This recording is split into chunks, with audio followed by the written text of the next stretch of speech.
You're listening to Tonebenders, the Sound Designers Podcast. Let's do this. Welcome to Tonebenders. My name is Rene Coronado, and with me today it is a very special guest. It's Juliana Henao, who directed and produced a short documentary film titled Listen to Us, and it's about women in the audio industry. Juliana's in the U.S. via Colombia, and she's working in post at Deep Sea Sound in L.A. Juliana, it's nice to meet you. Nice to meet you too. Thank you for having me. Absolutely. So what I'd like to do is I'd like to hear a little bit about who you are as an audio engineer, and then we'll get into what the story is of this documentary. So tell me a little bit about your story as you came to the U.S. from Colombia. Yeah, so I'm a musician and I studied music production and I was doing that in Colombia. And then I ended up doing sound design very randomly and I didn't know what it was and I fell in love with it. And I started researching online about what sound design was, what Foley was, and I started learning how Star Wars was made, and all the great work of amazing people like Ben Bird, Gary Wrightstorm, Walter Murch, and I was in love. So I decided to move to the US to get a master's in sound because that's one of the easiest ways to move here and get a job. And I started realizing like, hey, where are the women? Where's like other people like me?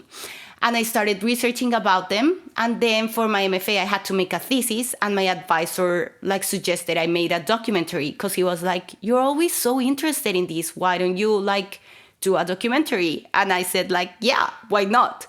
And I started reaching out to women and they all started saying yes, which was amazing. I was like, hey, I'm Juliana. I'm making a documentary about women in sound for my thesis. And do you want to be part of it? And so many people started saying yes, and it was amazing. And that's how like the documentary happened. I talked to 30 different women, but of course, you know how production is. I only interviewed 16, which is still a lot. I had 25 hours of materials. And then in the film, only 8 ended up making the cut of the 15-minute film. So that's how the documentary happened. And were you having to do all of the things for the documentary? Were you shooting and editing and doing everything else, production sound? Well, I direct and produce and did location sound in 2 locations. Then in LA, I have another friend help me with sound because it was a lot to do. Yeah. And for film, I also had a friend help me. We were all studying together at SCAT. And I told my friend for film, I told him about the project because I don't know about film. I didn't know much at that time. So I just told him to help me and he kind of took care of that part. And then for post-production, I also have a team of people who help me. I had an editor and then I have animators and illustrators and I had people also in post-sound because we did the post during COVID. So it was a little bit hard. We lost access to the studios and everything we had at college.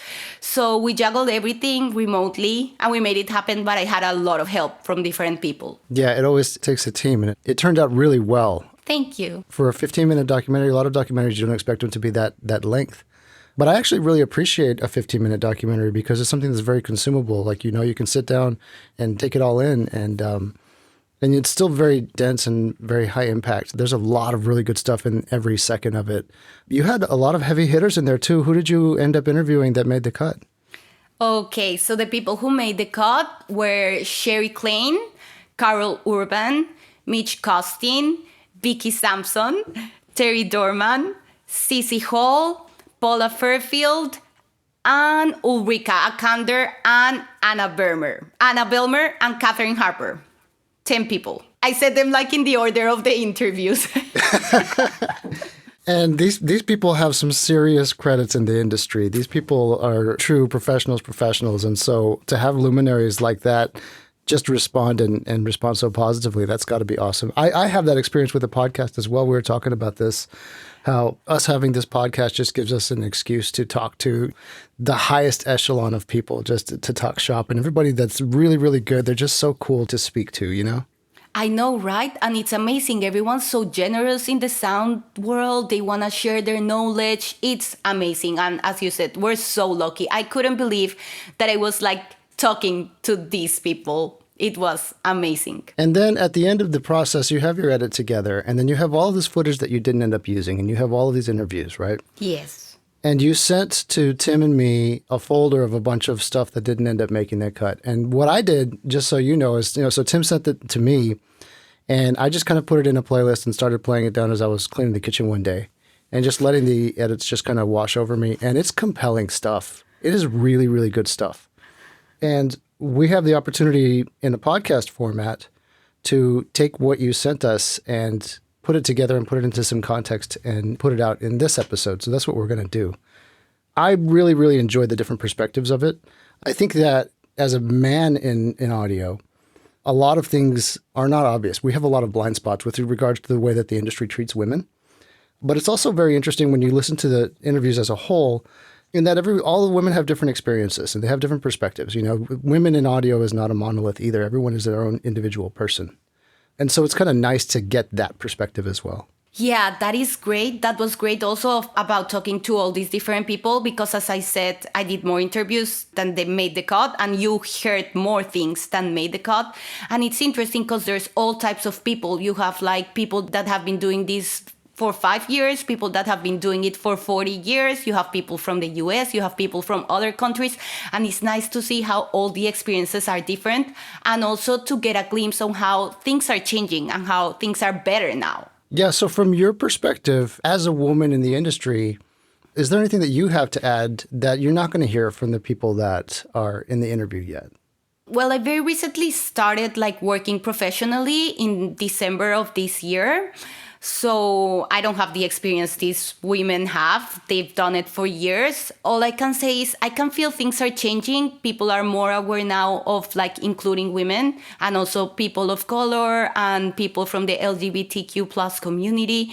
You can see there's a change. And for example, I've heard now people want crews of women.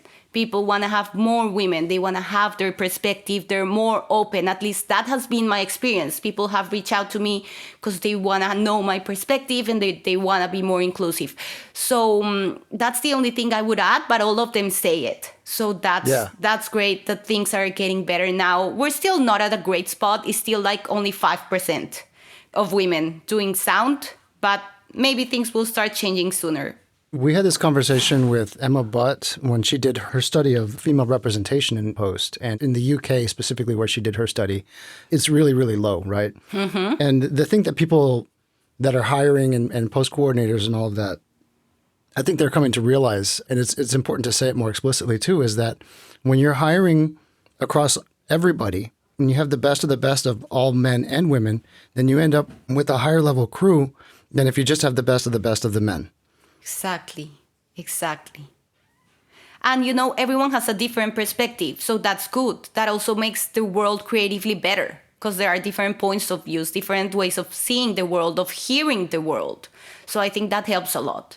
Yeah, diversity is a strength. It is not a compromise. Agree. And also, representation matters, right? I think it's important for people to see people that look and sound like them achieving and doing well in the industry. And so we're always happy as a podcast to push representation forward in the audio world. And this is a great, great way to do it. Yeah.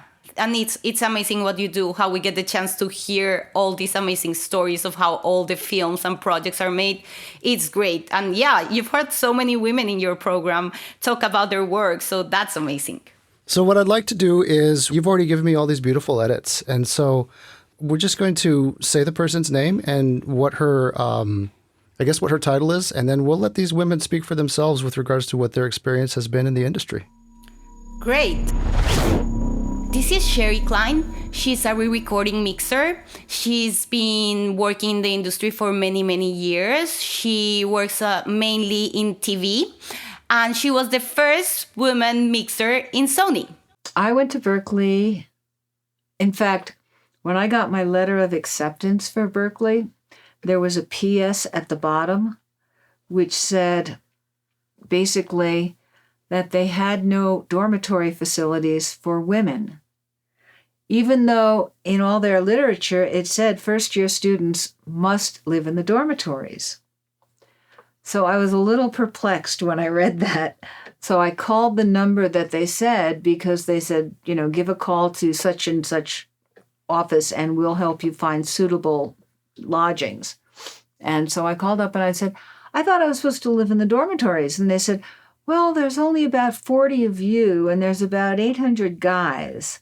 So that was the year that I went to Berkeley. There were very few women. But when I moved to Sony after 9 years at EFX, which is also where I did the show 30-something, which was, again, an ensemble show of heavy dialogue.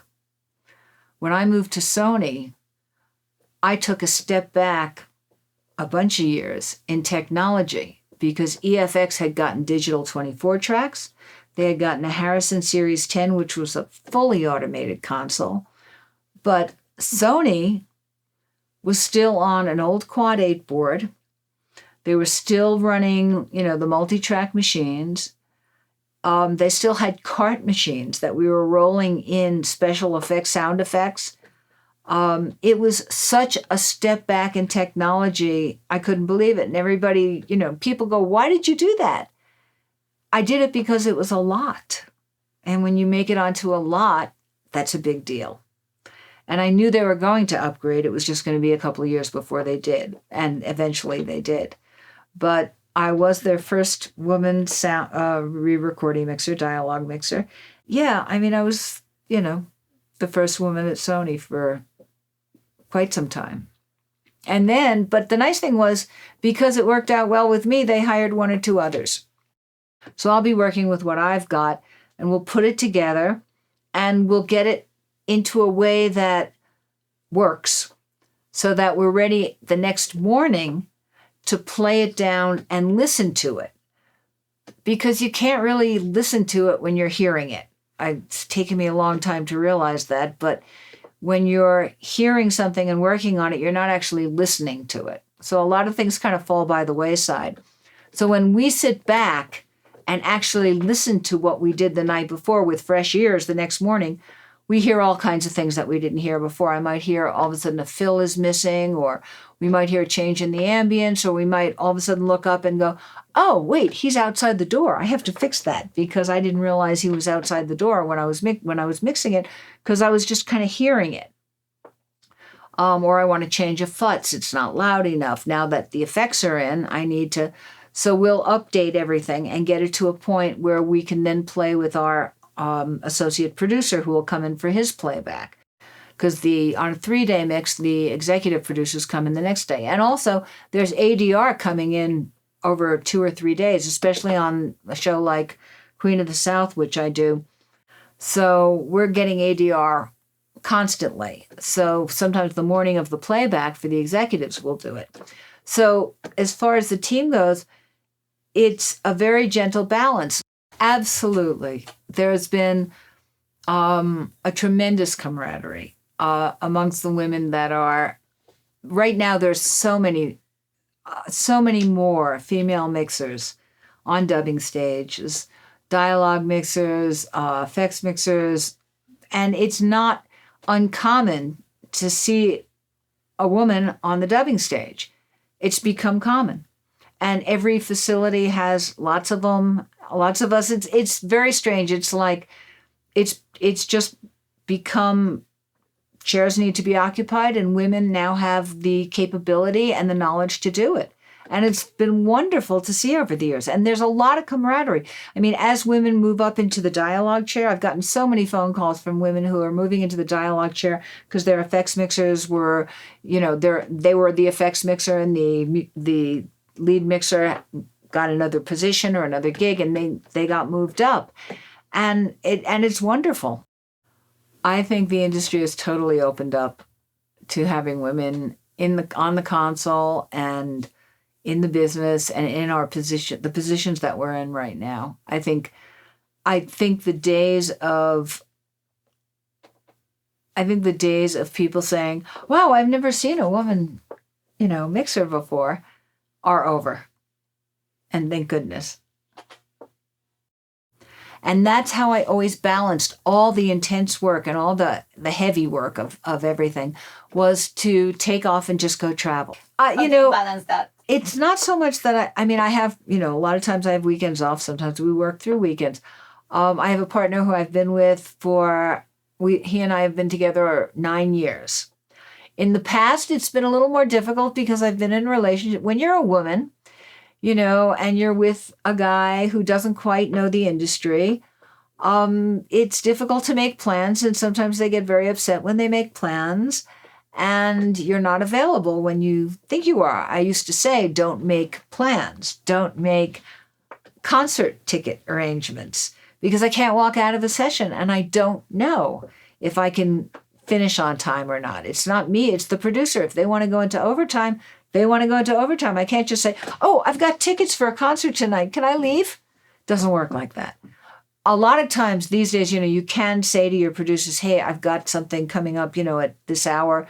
Is it okay if my partner slides over and the supervisor comes into his chair? And they'll work with you when they can. But for the most part, it's a balancing act. I love what I do.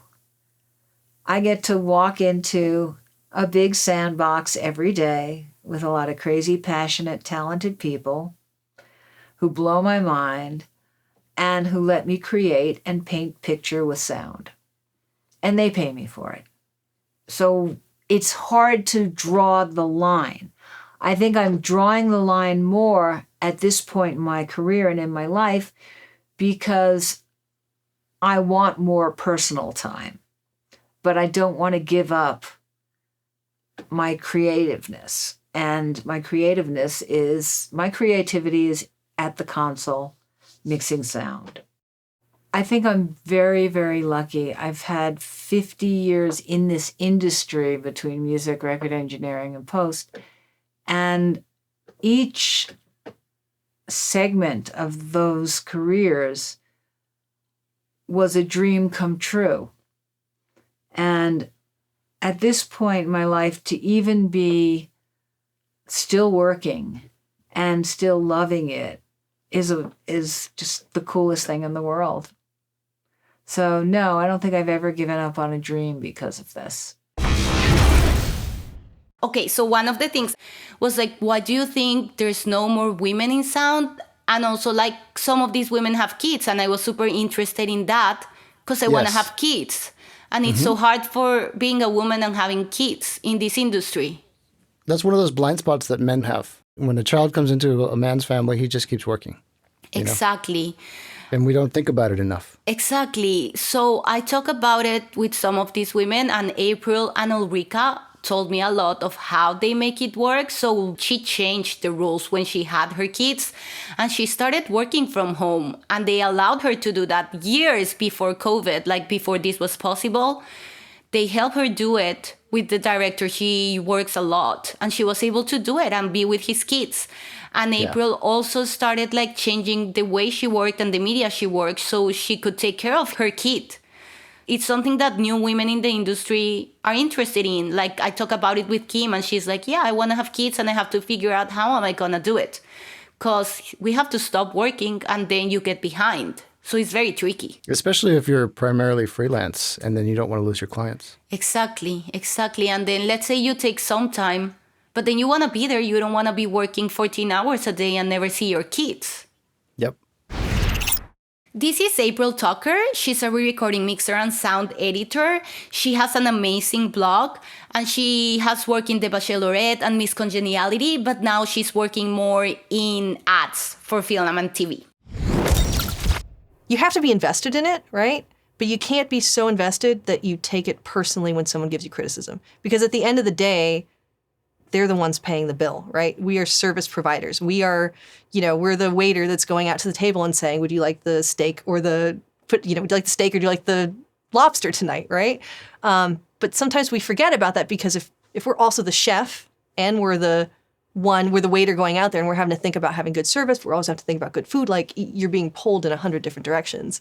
And that's one of the challenges of being a re-recording mixer is trying to know what's happening in the kitchen, even if you're not the one that's making the food, but you're the one who has to make sure that the food's done right and making sure that the order's done correctly and making sure they're getting their food in a timely manner. I mean, it's a lot of, if people, I think if women feel like they want to do it, they should do it. And you find a way to make it work. And the thing is, it doesn't matter if you're in entertainment or you're an accountant. There's going to be things about parenting that are hard, and there's going to be challenges. I think you just have to you have to have enough of a support network, whether that's people, family, friends, financial, to be able to continue doing the things you want to do. And the challenge of being a re-recording mixer is if you are doing film, television, and especially at the top of the game, you don't have a lot of control over your schedule. So like I've worked 4th of July's, I've worked day after Christmas. If someone says, we need you this day, you're there. I missed my husband's 30th birthday party. He broke both of his arms once, and I was at the hospital with him calling the studio and saying, hey, I have a family emergency. I can't come in today. And they said, sorry, we don't have a replacement. Can you be here in an hour? And I had to call a friend to come help Brian to go get his medication and bring him home while I had to go do a voiceover session and finish a mix. And I remember in retrospect, I wish I would have quit that job that day, because I know now, like, there are ways to do it and have there's ways to do it where you have some flexibility in your schedule, right? But if your goal is if you're like, I want to do the best Hollywood movies, I want to do the best TV shows, and you don't own your own company, and even if you do own your own company, like, you still don't have a lot of control over it, that's just a sacrifice you have to make. So like, I was going to mention, so I talked to Annalie Blanc. She has 2 kids. And I asked her once, I said, how the hell do you do it? And she's like, we have a really good nanny. And I think that's a choice you have to make, where it's like, if you really are going to be on call for your clients, which is what you have to do for that type of show, you have to have other people that you can rely on to help with your children, and you have to be okay with, my infant is sick, I still have to go to work. They're crying their head off for me, I still have to go to work. I'm really lucky the work I have now, and this is part of why I'm satisfied from moving from where I did television episodic into promo marketing, that kind of thing, which is not, if you were to ask most people, it doesn't carry the same prestige. But the work-life balance, I find, is much better. My job now, I'm union. They can't call me at home. If I am sick, I call in sick, and they find someone else to do the work. I mean, I am replaceable. And for some people, I think the idea of being replaceable absolutely terrifies them. For me, having the peace of mind that I need to take an extra day off. Like recently we were on a vacation and we decided that for my son, we're like, we should really take an extra day coming back. It's going to be more comfortable for everybody. So I emailed work. I said, hey, I'm not going to be back until Thursday. They said, great, have a good time. And I'm like, this would not have been the case anywhere else, I remember that the turning point for me. So I was a mixer where that was like my primary goal, my primary work. And then I took a year off to do music editing. I had some friends come to me and said, hey, we need a music editor. They were composers, and they said, we just need some help on some shows. Do you want to help me? And at that point, I was kind of feeling stagnant as a mixer. And this was also during a point where it was really hard to jump from reality TV to episodic, or to scripted, I mean. And that's gotten a lot easier now. I mean, there's just so many series going on right now that if you are a good reality television mixer, you can jump over. You can find a way to get into that world. But like 10 years ago, there really was not that path to get through. So I think I've had to come to peace with the fact that, my goal is not to be a major Hollywood film mixer, and I'm okay with that, right? And that what I've gained being a mom, like, being a mom has made me, in some ways, love my job more. It's made me want to work harder. But I think what it is that when you have a child in your life, the amount of time that it takes, especially the first couple years, it just makes you be so selective about what you're doing. Because it used to be that I'd work a full-time job, and then it's like, hey, it's the weekend, what am I going to do? I'm going to go work on a movie. You know what I mean? Like, hey, I'm going to take on this side project. And some of that was just that chase, it was who do I get to work with next? Hey, okay, well, or, oh, okay, I'll make a little extra money so I can go buy this thing. Like, there was always a reason to work more. And then with my son, on the weekends, I just want to hang out with him, Or if someone comes to me with a project, I really have to stop and evaluate, like, well, am I doing this for money? Is there something creatively fulfilling about it? Is, like basically, would I give up my time with my child for this creative, fun side extra work, right? And most of the time, the answer is no. Whereas before I had him, it would have been, yeah, sure, cool, whatever. Like when you don't have kids, you aren't thinking about the value of your time in the same way. And you're also not thinking about, like, when you have a newborn, you're fucking tired. Like, I thought that working a double shift was hard. It is nothing like having a newborn, because it's not like you get a day off, right? You are just day after day after day, and then it's day after day after day, and you're going back to work, right? So I was like with my son, and like I was breastfeeding, so I'm like with him every hour and a half, every hour and a half, 2 hours. And then I'm having to go to work, right? I'm going to work for 8 hours. I'm having to pump. Like, this stuff sucks. It's like, I don't want to be thinking, like, it's a lot of just like moving parts. I know this is stuff that usually people don't talk about, but there's just not many people to even talk about it, right? So, and then I'd come home, like I'd get home at 1:32 a.m. and then he would be awake for a feeding, right? So it's like, I wouldn't go to bed till 3 o'clock. It's kind of crazy. And that's, that's another thing where it's like, once you've worked that hard, it's like, okay, this stuff isn't that hard, but it's also not as important anymore. There's a type of women who are willing to put their career first, right? And I think a lot of times as a parent, you feel like you have to put your children first. And so that's the trade-off, is like, at what point are you willing, like, how far are you willing to go to let other people take care of your children? How far are you willing to go to not be the one there for you? And for me, I think it was the experience of having my husband break his arms and me not being able to be there for him. And that was over 10 years ago. I still feel guilty about that I had to go to work, right? And I think that really stuck with me, so that when we did decide, like, okay, let's have a kid, and then he was here, I couldn't even picture myself putting my work first. And especially for a lot of us, if we are freelance, I'm not freelance anymore, but when I was freelance, like, you had to be spending your free time networking and getting to know people. And it may not necessarily be to go meet other women, right? It might just be, I need to go meet this client. I'm going to go hang out with this old friend for lunch. Like, like we all band together, but we're not like a cheerleading team. We're a cheerleading team in the sense that, like, we support each other, but we're not a sorority. Maybe that's a better way to put it. Like, we are supportive of each other. We help each other out. We're there for each other. We'll go party with each other, but we're not like sorority sisters. Women who do this kind of work, I think one of the reasons we excel is because you have to be part mind reader, politician, chameleon, right? You have to know when you need to be a leader. You have to know when your job is just to be driving the bus, right? And you know the destination. And you kind of have to feel it out with people really quickly, and you're not always making eye contact, right? Because if it's a person who's sitting behind me, you're going like this. Okay, So you have to sometimes just turn your chair around, have a conversation with them for a couple minutes, and just feel out. Is this a person who likes audio? Like, do they like being here? Do they, I've had clients where it's like, they'd rather be at the dentist than sitting in an audio bay with me. So I'm like, let's get through this as quick as possible. We'll get you out of here, right? That's the goal, is just get them there.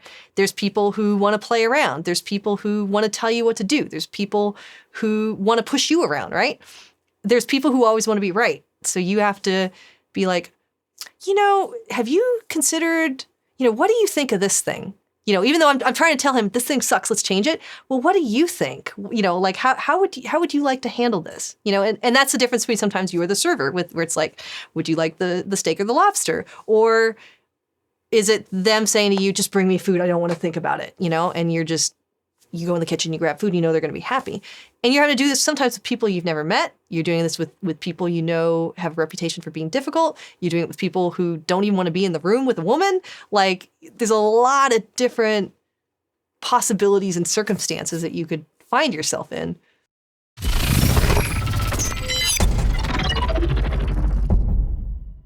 Paula Fairfield. I love her. She's a rock star. The mother of dragons. Exactly. That's what I told her in my interview. Like, you're like the real mother of the dragons.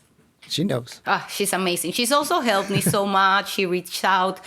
This is Paula Furfield. She's a sound designer. You probably have heard her work. She's the sound designer of Game of Thrones. She has won many Emmy Awards. She also worked in Lost, and she's amazing.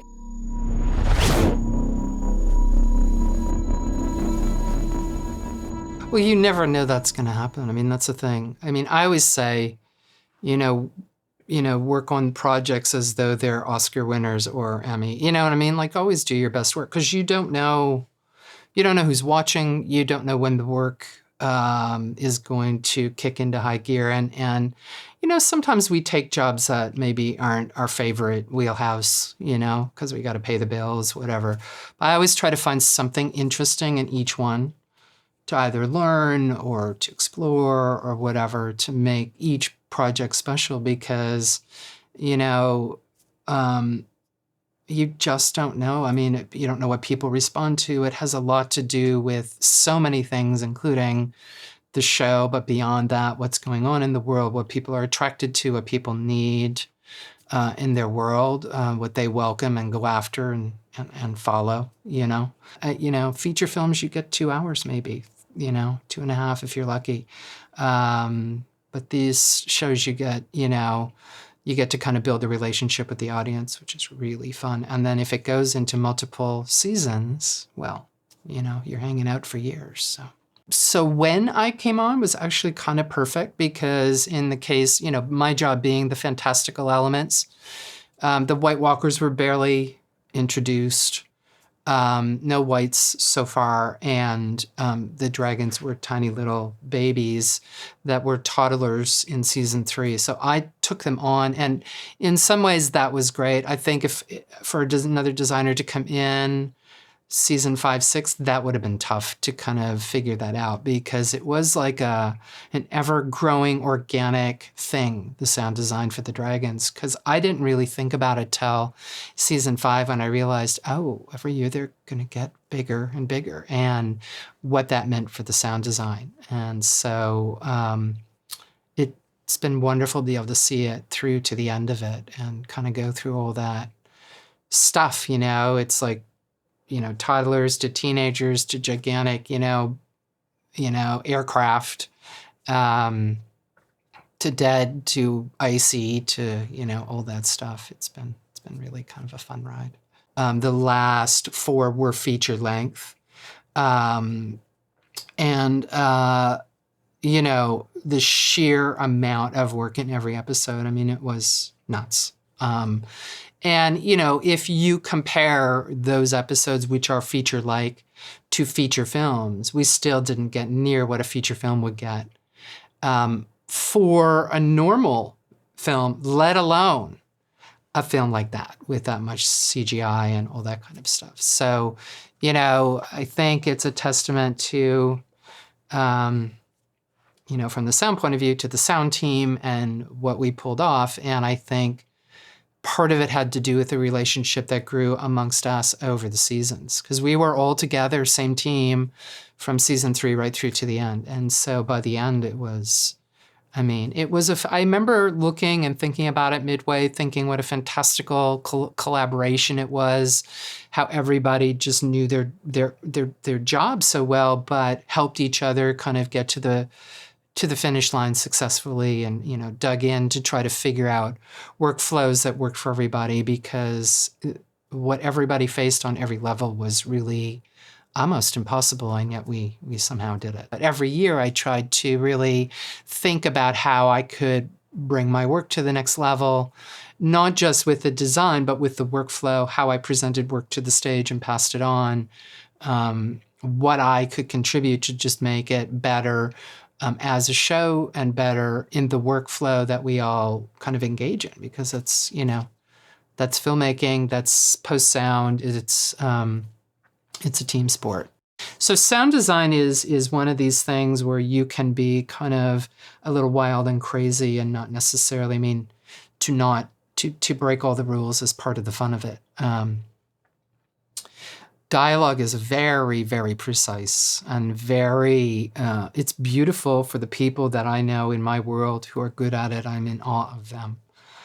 It's a very zen, very focused, very technical at times, but not always. I mean, there are other elements that come into play, but it's a very precise work.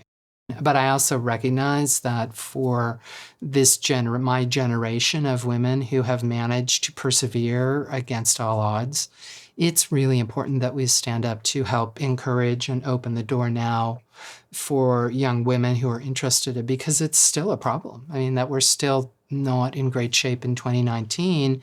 And given the world that we're all living in, enduring or attempting to endure right now with all the stuff going on, it's really necessary. It's necessary for me to go and sit on panels and be up on the stage so that a young woman in the audience, at least one, if not more, look up and go, oh, that could be me too, you know? And that's really important. And, you know, I've also been making a point of reaching out to women filmmakers and encouraging and supporting in different ways. And, you know, we need to do that as women for one another. You know, I've said recently, you know, women can get frustrated that they've not been included into the spaces that men are so easily welcomed.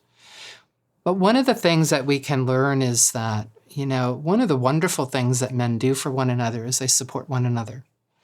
And while, you know, we can be hypercritical about that, we can also learn from that, because one of the things women have not done for one another is support one another.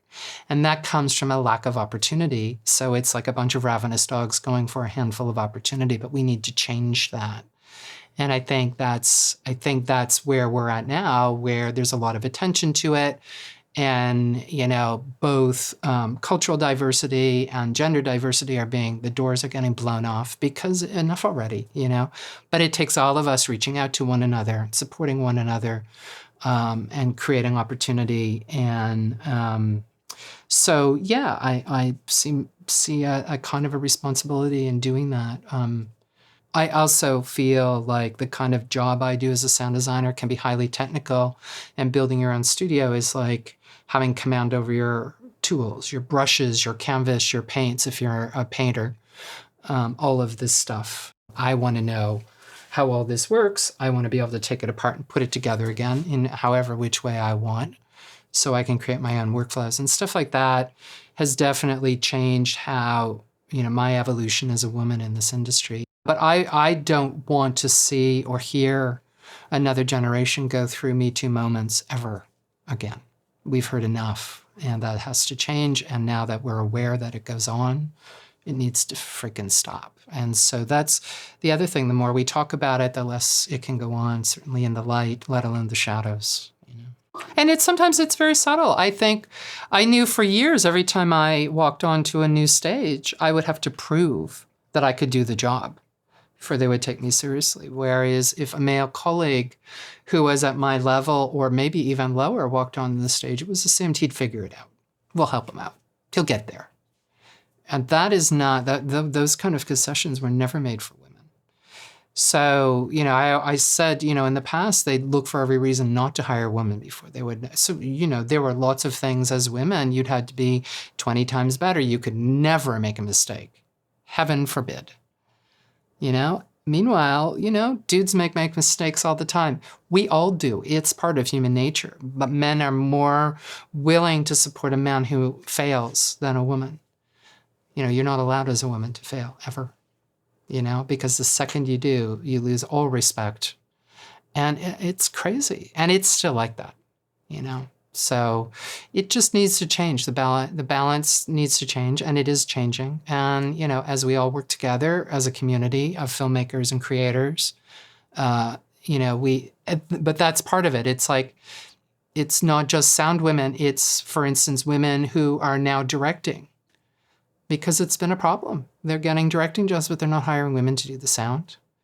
It's like, sorry, ladies, it's like across the board, we have to give each other opportunity. That's the problem. It's like, oh, they don't have enough experience. They don't have the right credits. They don't have enough the credits because they're not being given the opportunity the same as their male counterparts. So let's open this up more. And so, you know, there's a lot. And I do hear both men and women now really going out of their way to make those changes. And there's a lot of that stuff starting to happen, but it needs to happen more and it needs to happen faster. And, with the sheer amount of work that is coming out of the streaming companies and all that, I mean, there's lots of opportunity. I do see lots of women kind of starting to get interested in sound. And I think as we continue to talk about it and continue to encourage, it will change. And I see kind of a tsunami of women coming up, and I think it's exciting because I think it's great for men too. I think, we all have something different to contribute, and I think I see the balance actually being, while there are some men who feel threatened by that they're going to lose their jobs or something, it's ridiculous. There's so much work. What I think is more interesting is that we all get together and share our different experiences, and what comes out of that is work that's much richer, that also takes the pressure off men to know all, be all. I have hope for the future that all this shifting and changing will kind of settle and we're going to find a happier place to be, At this point in my career, trying to figure that out, because while I don't have children, I have other interests and other things, but half the time they get thrown by the wayside because of deadlines and this and that and the hustle, the constant hustle. And I think that is one thing that women can bring to the industry because, women are going to have kids. They're going to have families, as men do, but they don't physically bear them. But what happens? They end up being completely absent from family because they're, demanded to stay on the stage or be on the stage. And, what I heard on that panel is women are like, nope, not happening, And it's like perhaps one of the things we can bring to the industry is a better sense of balance, if for nothing else than in the interest of family, or life, a balanced life in general. It's bad. It's bad because there's no value on life. There's, we often, especially in sound, get passed over and undervalued just in general, let alone women in sound, let alone women of color in sound or men of color doing sound. It's like we get passed over, beaten up. Our quality of our life is disregarded, and it's all in the interest of money for the studios, and it's craziness, and it needs to stop because I think there's a lot of mental health issues, there's a lot of physical health stuff coming out of it because there's no way for people to balance anymore. It's craziness. It's like there is other stuff, and when the work disappears, if your whole work life is about that, I mean, I'm dealing with that now as I'm aging. I'm realizing that it's like I have left many years behind of balancing my life. And there's going to come a place where that's going to get very sad if I'm not careful. And that's the same for everybody, and that is part of the trick of this industry, is to find that balance, because at some point when you can't work anymore, if that's all you have, I mean, it's not good. It's not good at all. So yeah, it's a dance we all play. And I'm hoping that all these kinds of changes going on in the industry will be for the better for all of us. That healed me, and it's been incredibly meaningful for me as an artist to have that thing to put my work into.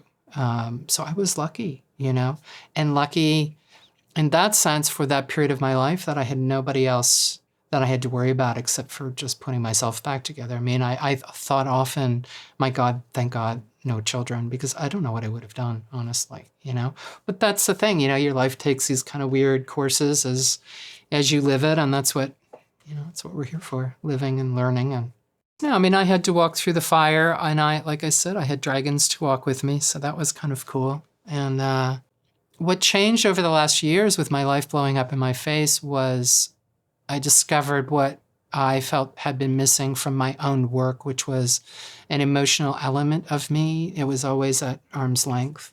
And I didn't have any choice during that time. I'd had to go there. There was no other place for it to go, in a way.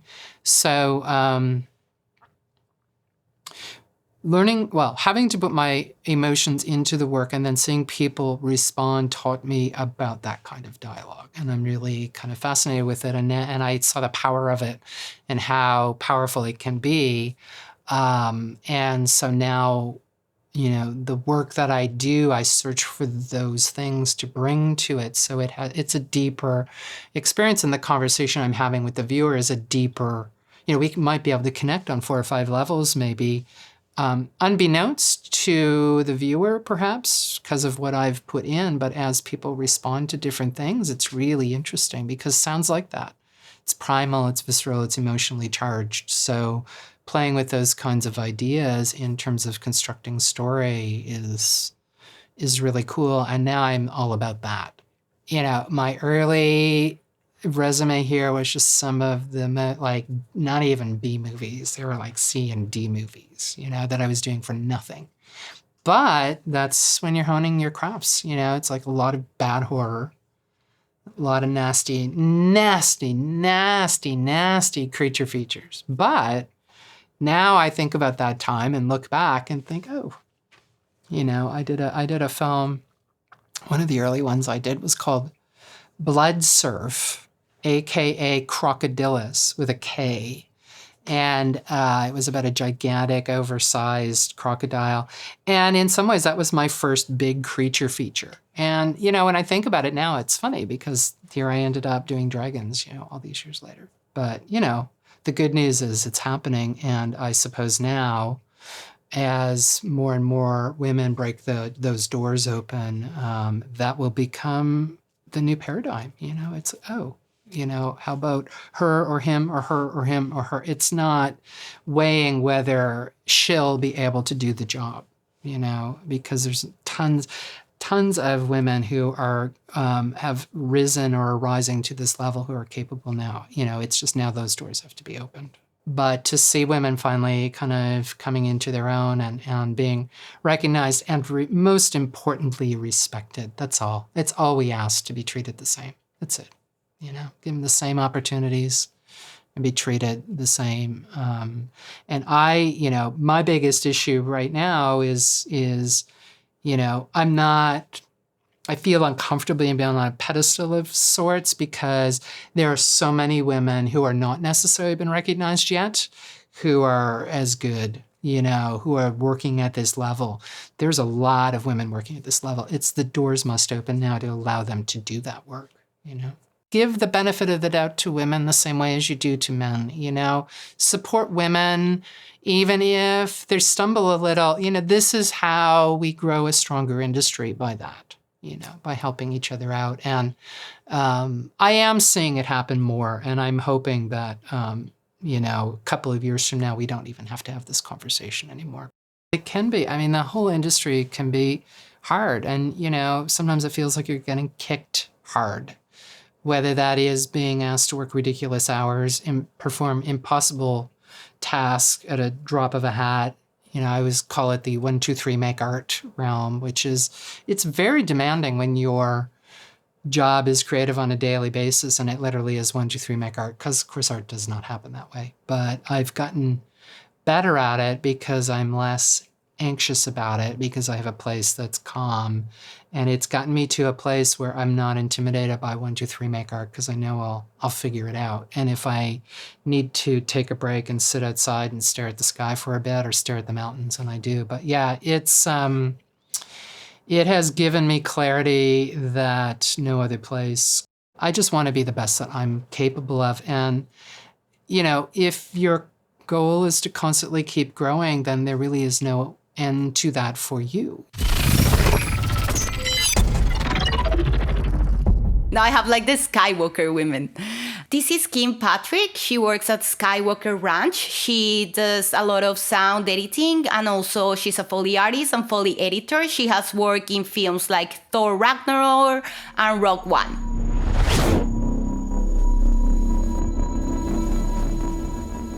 I spent a long time just focusing on my career. At this point, I'm only just starting to be okay, I kind of need to have a personal life as well.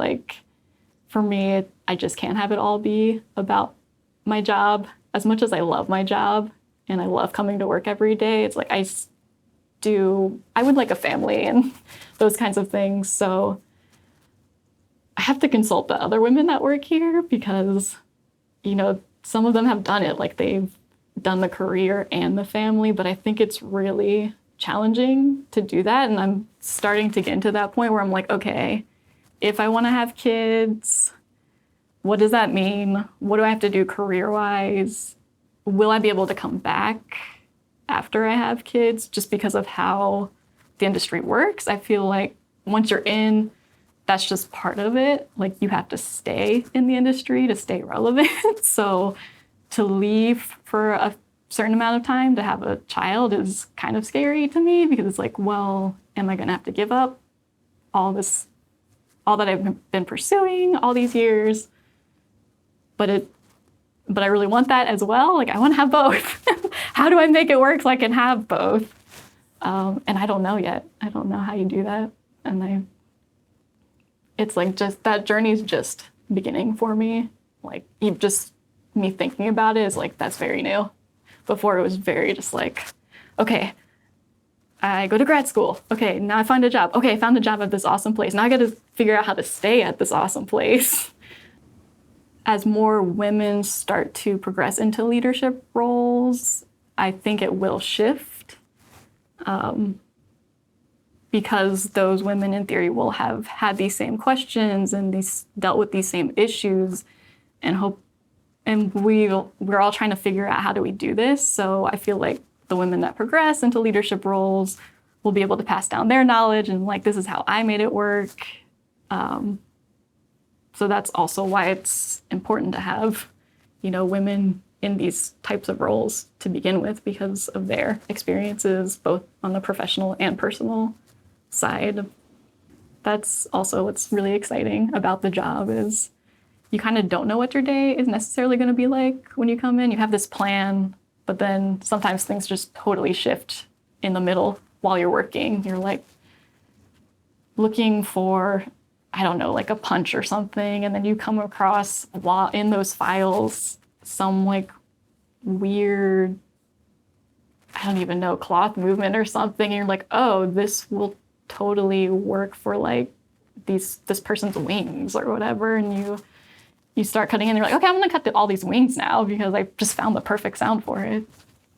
That's also what's great about the collaborative process of filmmaking in general, and post-production sound and all that, is you're just constantly like feeding off of each other, shooting ideas back and forth. You never know what you're gonna come up with, something crazy and insane that you think will never work, and suddenly you put it to an image and it's just like the perfect sound suddenly. You're like, oh, I did not think that was gonna work, but it did, and that feeling is incredible. It's pretty different. I think my first credits on IMDb are student films, a lot of short films, which those are great because you usually end up doing all the jobs on that. So that was just doing a short film by yourself is so educational, because I've done films where it's like I've done everything from production sound all the way through to the final mix. And those ones, you really appreciate like each step of the process because you're doing it yourself. You start to unravel like, oh, this is what it takes to get production sound. Like, everybody else is making noise and is trying to make the picture beautiful, but they don't really care what it sounds like necessarily because they think you can fix it in post-production. But then you get into post-production and you're like, I could have really used that clean sound on the set there because it's going to be really tough to fix it now. But then you figure out creative ways. You're like, okay, well, we can do ADR. Okay, now we've lost all of that production that had all of that Foley and movement in it. So now I've got to record all the footsteps and all the cloth movement for this person. Oh, there's a car going by in the background. I need to cut that sound effect of the car engine going past. So yeah, working on those short films in the beginning I'm really glad I had those to start with, because if I had been thrown into like the movies I'm working on now, I would be so lost. This is Baihui Yang. She's from China, so it was great hearing her speak and seeing her journey of how she also moved here and ended up working at Skywalker Ranch, which is amazing.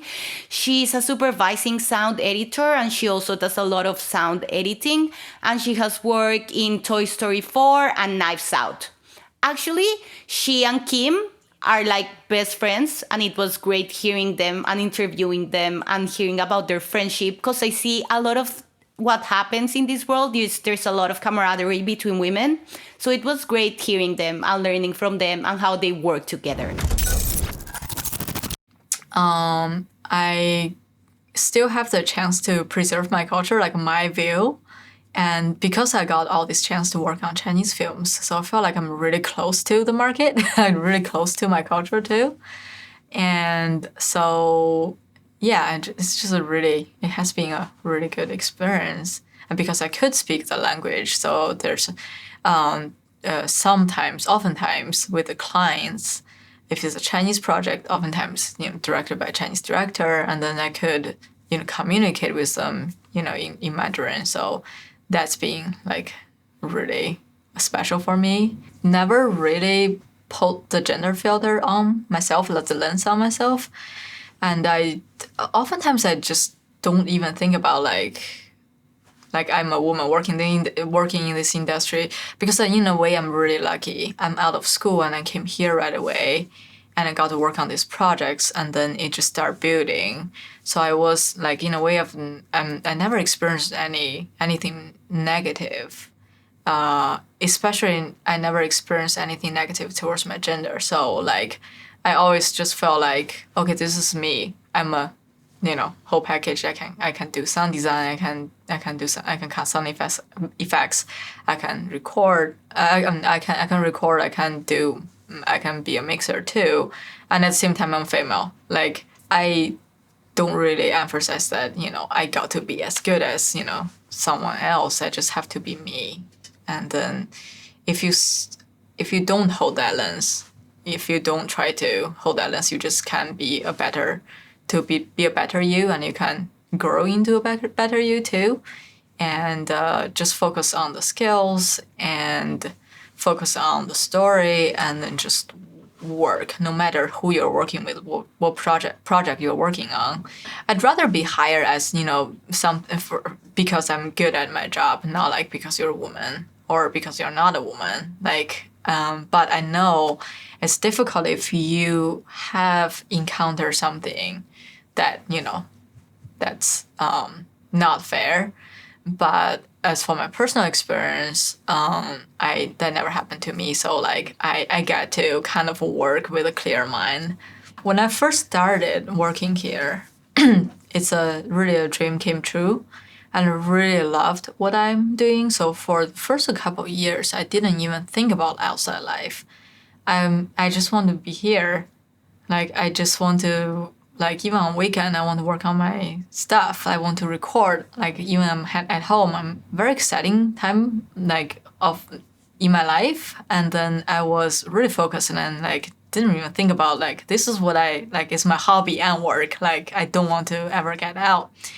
And then gradually I realized that if you want to have a further like deeper career, deeper understanding of the story, you kind of have to have a life outside. So that's why I try not to work on weekend anymore. I try to like not to work outside here. Even here is a longer period of time, but I just try to relax and read.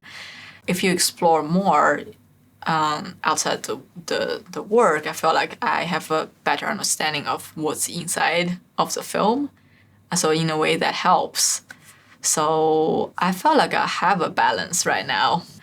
The work still takes a lot of time, but a lot of people's work also, take a lot of time. This is like longer hours. But at the same time, we don't work 365 days throughout the year. So sometimes there's a gap in between projects so that we could go on vacations. We could go on longer vacations. So that's a really great gift.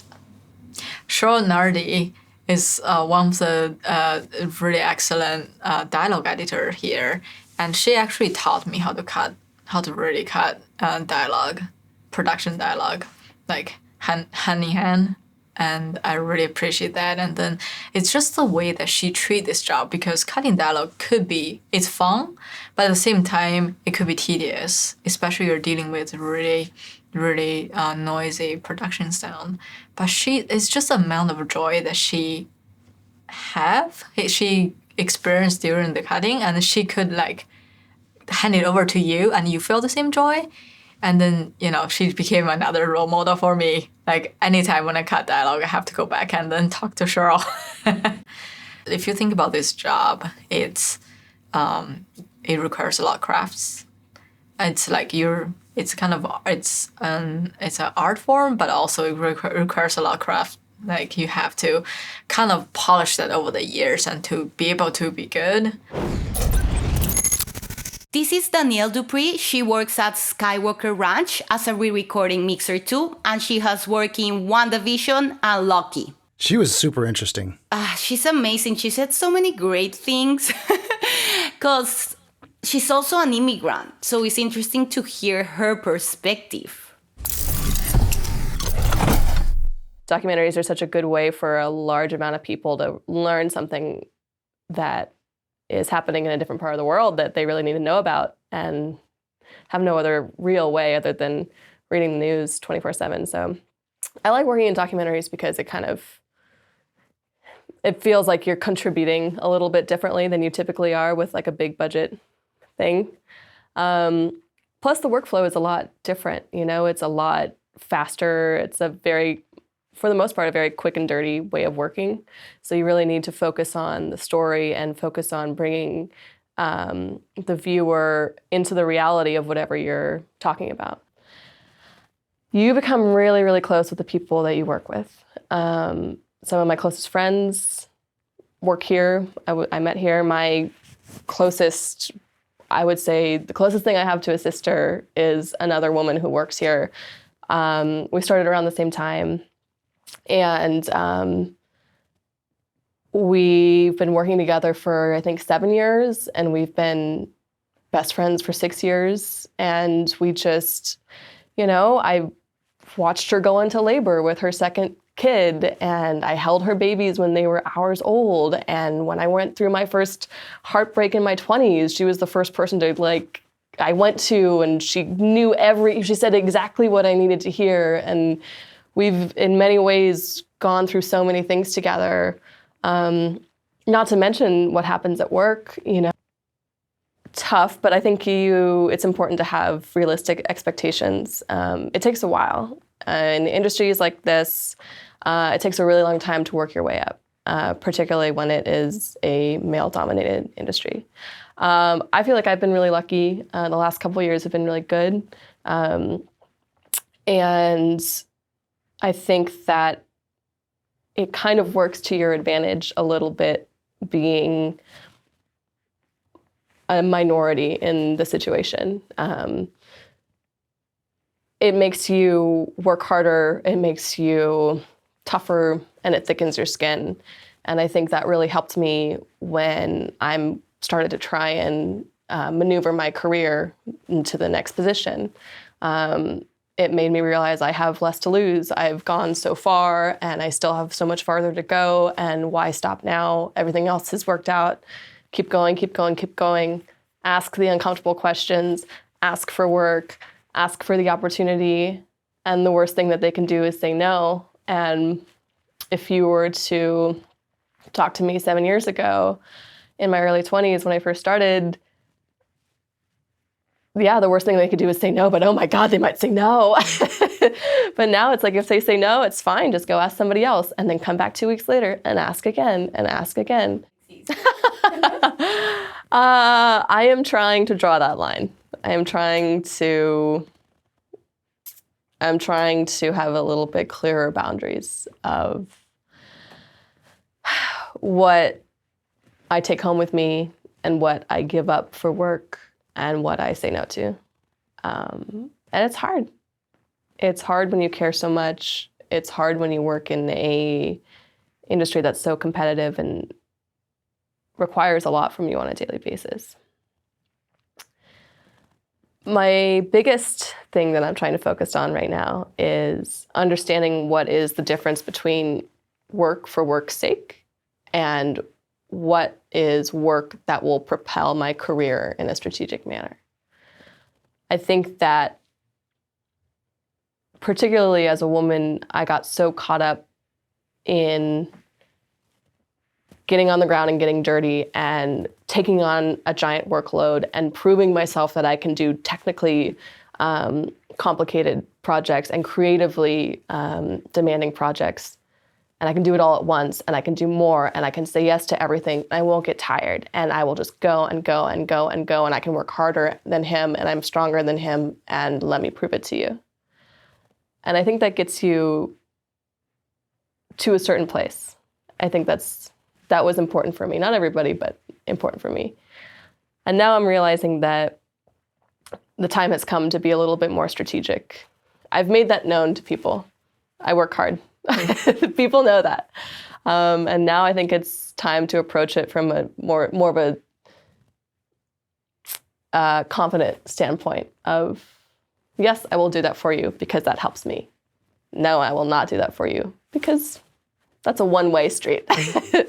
And that's the biggest thing that I'm focusing on now, is making time for myself, making time for the people that are important in my life, and really being strategic about the work that I do and making sure that not only that I have time for myself, but the work that I do is for myself. And I think that's something that's really hard for, I think, a lot of women in an industry like this to understand. Yeah, that's one of the things I've thought about so much. You know, obviously you get the stereotype of like, you know, women are hard to work with because they're so emotional, you don't know what they're going to do. It's like, well, you work with Pro Tools every day. Like,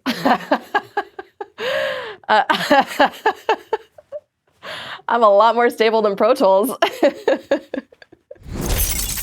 This is Karol Urban. Karol is the president of the CAS. She is now working at Formosa. She's a re-recording mixer, and she has worked in TV shows like Grey's Anatomy. I feel like the thing that I love the most about my job is to analyze the narrative and discover the intent of the creators and the writers and the producers. And that goes beyond the ability to clean a noise or take out a hum or a hiss or a pop or a tick. And it goes beyond setting something in a space where it feels comfortable to the viewer. And it has more to do with the subtle inferences that sound can make. You know, you think he's the bad guy. Did you think that, or did maybe we infer that a little bit, and maybe that's why you think that's the bad guy? Or, you know, is that the hero gun or the killer gun? Might be the same model gun. Guarantee you, it sounds a little different. You know, we make all those little inferences, and it makes a massive difference in how people perceive narrative. So I feel like I get to psychologically play with sound. Oh gosh. Not complaining, super lucky, but yeah, I mean, my call time changes all the time. My out time is basically when the clients give up, because they'll just go sometimes, and when they go, I go. You know, if you need a hard out, meaning you have something to do after work, and it's very important, you're going to need to request that ahead of time. Let the clients know days before time. I've had bookings change because they're like, we don't know how far we'll go, and I'm really sorry about your plane, so we're going to have to move to another day because we don't know if we're going to get out on time. That's just the world. You're going to need to work when work is ready to work, not when you are. There's a lot of pushing.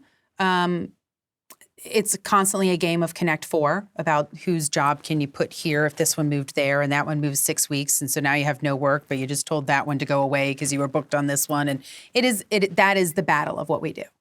But each job can be very different, and you can really navigate your own career, and that's pretty exciting. So it's really important to me now that I'm 20 years in to make sure that I treat everybody equally, whether they're male, female, you know, ethnicity, religion, et cetera, but to promote in my interactions with everyone how important it is to be completely neutral. You know, to take people's values and individualisms as a plus, a perspective, because we're all artists. You know, it will color your art for sure, your perspective, but that's a good thing. But you should know, I mean, like Laura Hirschberg has children. Granted, her, she has children. And then let's see who else. Annalie Blanc, who is an amazing television and film mixer as well. She works on Game of Thrones. She has children, 2 children. Like many of us have children. It's not something you have to choose. Some of the real leaders and pioneers in what we're doing in our generation right now, they have children. Yeah, you can do it. You can do it. Yeah. Actually, I just went to go see one of mine a couple weeks ago. I really do adore Laura Hirschberg. I think she's fantastic. I went to go see her speak. Well, I went for a number of reasons, but one of the reasons was to go see her speak at Wham. And she always has a very, she's a storyteller. And when she talks about mixing, she talks about the decisions she makes in order to communicate with her audience. And I really like her perspective. So I would absolutely say that I look up to her as a fellow mixer. Sherry too. Sherry is a giant. Even people who work with Sherry today have no clue how that woman has been able to navigate through her life and just master one thing after another. She is a true boss, and it's pretty awesome. Sherry is definitely. I can't believe that now I get to call her a close friend and truly know her as a person. And have, like, it doesn't matter what she does, I adore her. But yeah, she's totally a role model. But yeah, there actually are so many wonderful role models, really. Like, just incredible, there's just incredible artists. It's like when I was saying when I was watching that Making Waves film, I broke down into tears. And I thought to myself, oh my gosh, I know these people, they're my community. They're like my extended sound family, they're my neighbors. They're people I work with. They're people I call up and go, what the heck do you do when you get this? Like I said, they're who I get a quote for earthquake insurance from. Like, who did you get your earthquake insurance from? Like, we have these type of relationships, and they're giants. They're wonderful. I get to work with my heroes. And being the president of the Cinema Audio Society might be one of the greatest honors of my entire life. Well, a lot of editorial. And I will say that, yes, I work with a lot of women here in editorial. Yes, I've had women supervisors. I've had the female ADR mixers. I've had women supervisors. I have worked with a lot of women here in the sense that a lot of editorial, a lot of supervisors, a lot of dialogue editors, less sound effects editors for some reason, but I do know many that are badass. A lot of music editors. So sound editorial seems to have a much better balance than mixing for whatever reason. But there's also a lot less mixers on every project than there are editorial. So, yeah. I mean, when I came to LA, I think I was really looking around and seeing maybe 6 or 9, maybe 6 women that were really players. They were working a lot on very diverse material and on high-end narrative content. And now, and the women I know that are doing it are killing. Like, they multitask super well. Like, they're powerhouses. Yeah. They're always on a lot of stuff, and they're always in demand. I think you develop people skills as well as technical skills. And I think that's right. People skills and technical skills, and you have to really like stories and be able to deconstruct them and observe how they work. And those things together, yeah. Even if you have above average hearing, but not great hearing, the ability to observe and hone in, I think can make you quite a great mixer if you have those 3 things. This is Midge Costin. She's the director of Making Waves, an amazing documentary about sound that also was a really big influence for me. She also teaches at USC, and she worked in the sound industry for a year doing films like Armageddon and The Rock as a sound effects editor. When I did my film, she was just releasing her film, so I was able to see it at USC, like before it was released. It was amazing. She told me she had 200 hours of materials. Ooh. 200 hours. It took her 10 years to make the film. Wow. It was amazing. And she had like great editor. Midge is also like an angel. She got me like a firm of lawyers to help me clear my clips to use them in festivals. They won of the Academy Awards. She's amazing. If I'm going on too long, just what I like about cutting both is that it's a different part of your brain. It's a different process. When I'm dialogue editing, when I'm effects editing, it's creative, like sometimes it's just like, how do I make this sound like right for the thing? How do I make it sound bigger? It's big on screen. How do I make it sound exciting? How do I help the plot points? Like, how do I do something because sometimes the plot point is somebody just thought of something. And so it's how they look at something or whatever. It's like, what am I going to do with that? So you're always kind of thinking it could be an off-screen effect, like, something outside, car goes by, baby cries, the siren, something. And then it's always like, how do I make it, thinking about frequencies. And so it's really kind of fun. What am I going to do this to make it sound bigger or smaller or quieter or louder or scarier? But in dialogue, the creativity comes in problem solving because you just want them to sound natural.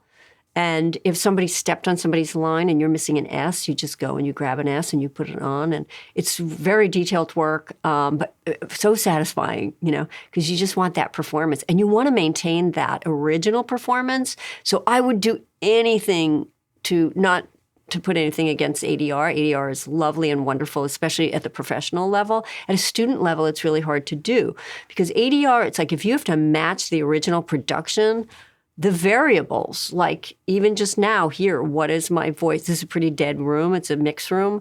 So there's not a lot of reflection, but there's still reflection off the chairs and off. How do you get it to sound the same?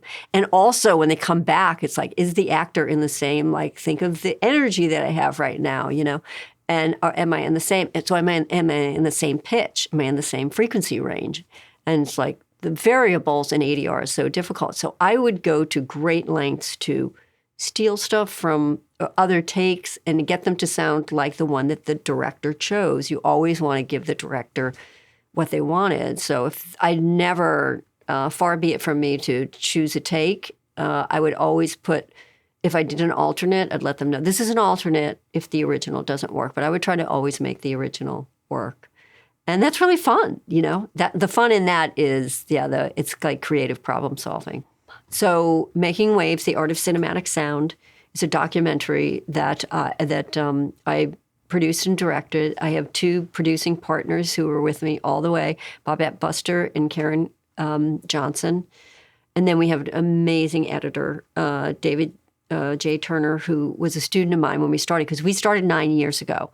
And what took so long was that we ended up doing 90 interviews, and we almost have 200 hours worth of material because as we started to look at the history of sound or just like look at what's out there wasn't very much, even in the Herrick Library and libraries and things. We couldn't even find pictures of the sound process. We could find it for editing more, and so there just wasn't much there. But I always wanted to, that's why I'm so passionate about teaching students and young filmmakers, but I wanted people to understand and so get more than just kind of get it out to the world about how hard people work, behind the scenes and below the line, so to speak.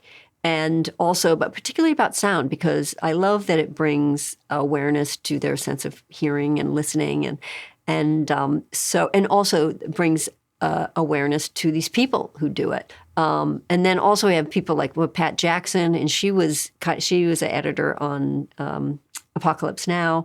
So, and she always kind of supervised Walter Murch's films that he edited. And so she's great. And then, a lot of great women. Laura Hirschberg, who's the first woman to win a Sound Academy Award for mixing. And she's on there, and she talks about what influenced her, which was Nashville. So and that was like Jim Webb was recording for Robert Altman, and Jim Webb also went to school here. He did multi-track because he was really recording music, and so he knew how to do like 8-track. So he figured out how to do multi-track so that everybody was mic'd, and then so that was new, and that kind of opened Laura Hirschberg's ears, and so yeah, it's like, and then Cici Hall, who I actually worked for, was supervising sound editor with George Waters, and she's in the film, and she talks about editing the jets for Top Gun, and they had just won. They won the Academy Award for Hunt for Red October. Yeah. And so she's in it. So it's really fun. And then like Bobby Banks, who is someone that I worked with, she was ADR editor and supervisor. And so she talks about Selma and other films that, she worked on, A League of Their Own, which is really fun. And it's just about people talking about what they do. So the first hour is about the kind of the history and how things, came about. And I feel like instead of giving up things, no, I had the most amazing life because of it. And it gave me freedom. So I would work. I do remember thinking sometimes we'd be on these shows. And literally if you worked 7 days, and then it would go into, time and a half on Saturdays and then double time. But we were like on golden time. It's like 4 times. It's like if you come back shorter than like eight, whatever the turnaround time was, I don't know if it was 8 hours. And sometimes we were like that on crazy shows. And you would be like, it's not worth the money, but it was nice to have that money. But yeah, it could be really crazy. And sometimes if you didn't say yes, and you sat out, then you would lose your place. Right. So, but it was like the in the 90s and the early 2000s, it was like there was still big crews. Now they're so small that I have to say it's much harder for people to say no. This is Vicky Samson. Vicky is a sound effects editor, dialogue editor, but now she's also directing and producer. She worked in Star Wars Episode 6, and she's also the daughter of Kay Ross, who was the first woman to win an Academy Award for sound. And they worked together on The River, which was the film that got Kay the Academy Award. Post-production is so intense because we're at the end of everybody's schedules. So you got the shooting schedule and you have this release date that never changes. So everything gets pushed down and then you have like this little tiny window of time to get it done. So you have to hire lots of people and then they have to work really hard, very long hours. And it's insanity, really. People used to ask my daughters, I have 2 daughters, and people used to ask them, oh, do you want to be a sound editor like your mom and your grandma? And they'd say, no, we want to be able to see our children growing up, because they already knew. They missed me, and I missed my mom when I was young. And I think that's why I got in the business, because it was a chance to be with her and work with her, because I missed her when I was younger, I try to teach filmmakers about the value of having a sound connected to an image. And sometimes we don't have sound connected to image and we want it that way because then it's intriguing, if we're doing a mystery or something like that. I have a great example from working on Scream 4 with Wes Craven and the guy who plays Ghostface, right? So, and he's a really scary character. So we were going to ADR him, which means we replace the actor's voice in a sound stage. For those of you who don't know what ADR is, automated dialogue replacement. And so he came in to do it. Roger Jackson is his name. So in 1984 was a very hard year for me because my husband was dying of cancer. I was actually working on a film called Romancing the Stone, and Paramount let me bring home a moviola that I could have at home, and I would take care of him all day, deal with the kids going to school, and then about 1 a.m, I would start to edit till about 5 a.m, and the day would start over again.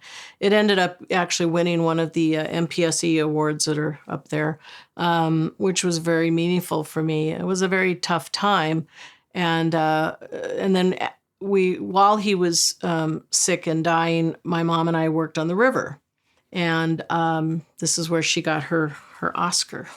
And the Oscar was very meaningful, not only to her, but to me, because we had to create this whole world, even though my world was falling apart. There were a lot of women working in sound back then because it wasn't considered a very glamorous job. as most ones.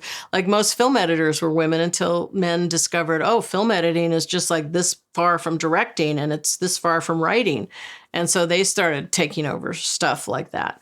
So there was a lot of us women back then. I'm not seeing as many now. I mean, you're interviewing many of them that I've worked with over the years, Teri Dorman and Cici Hall and many, many people.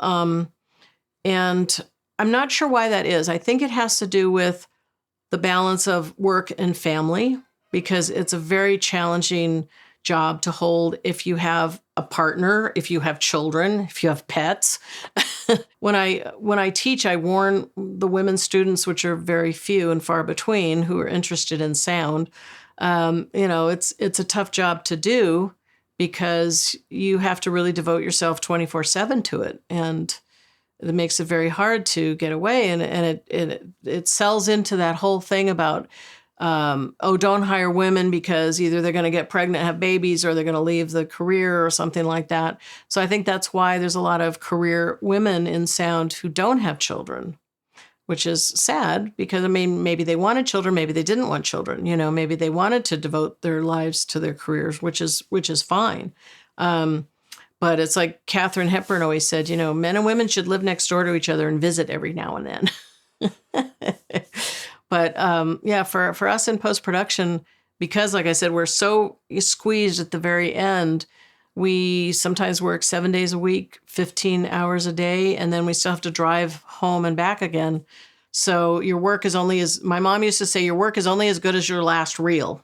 Because people, when she was editing television, all her drunk editors would say, come on, Kay, what are you spending so much time on that for? It's television.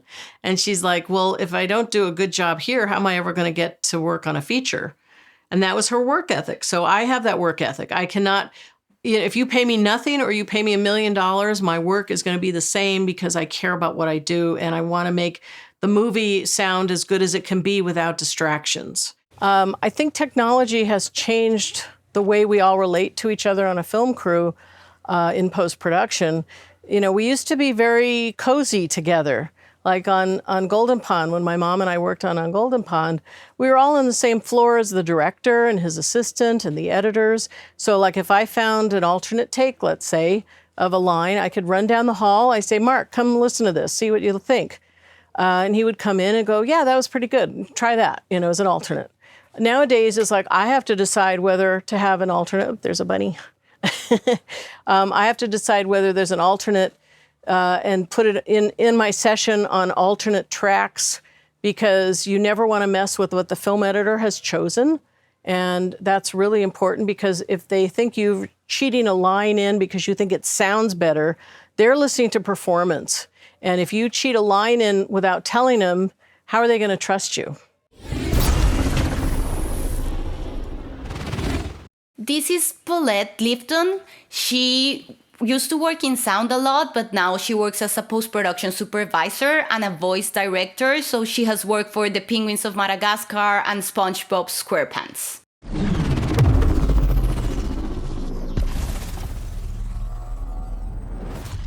Well, I think how I deal with them now is very different than 10 years ago and very different than 20 years ago. I used to fight fire with fire, and now I fight fire with a little tiny fire and maybe a candy bar.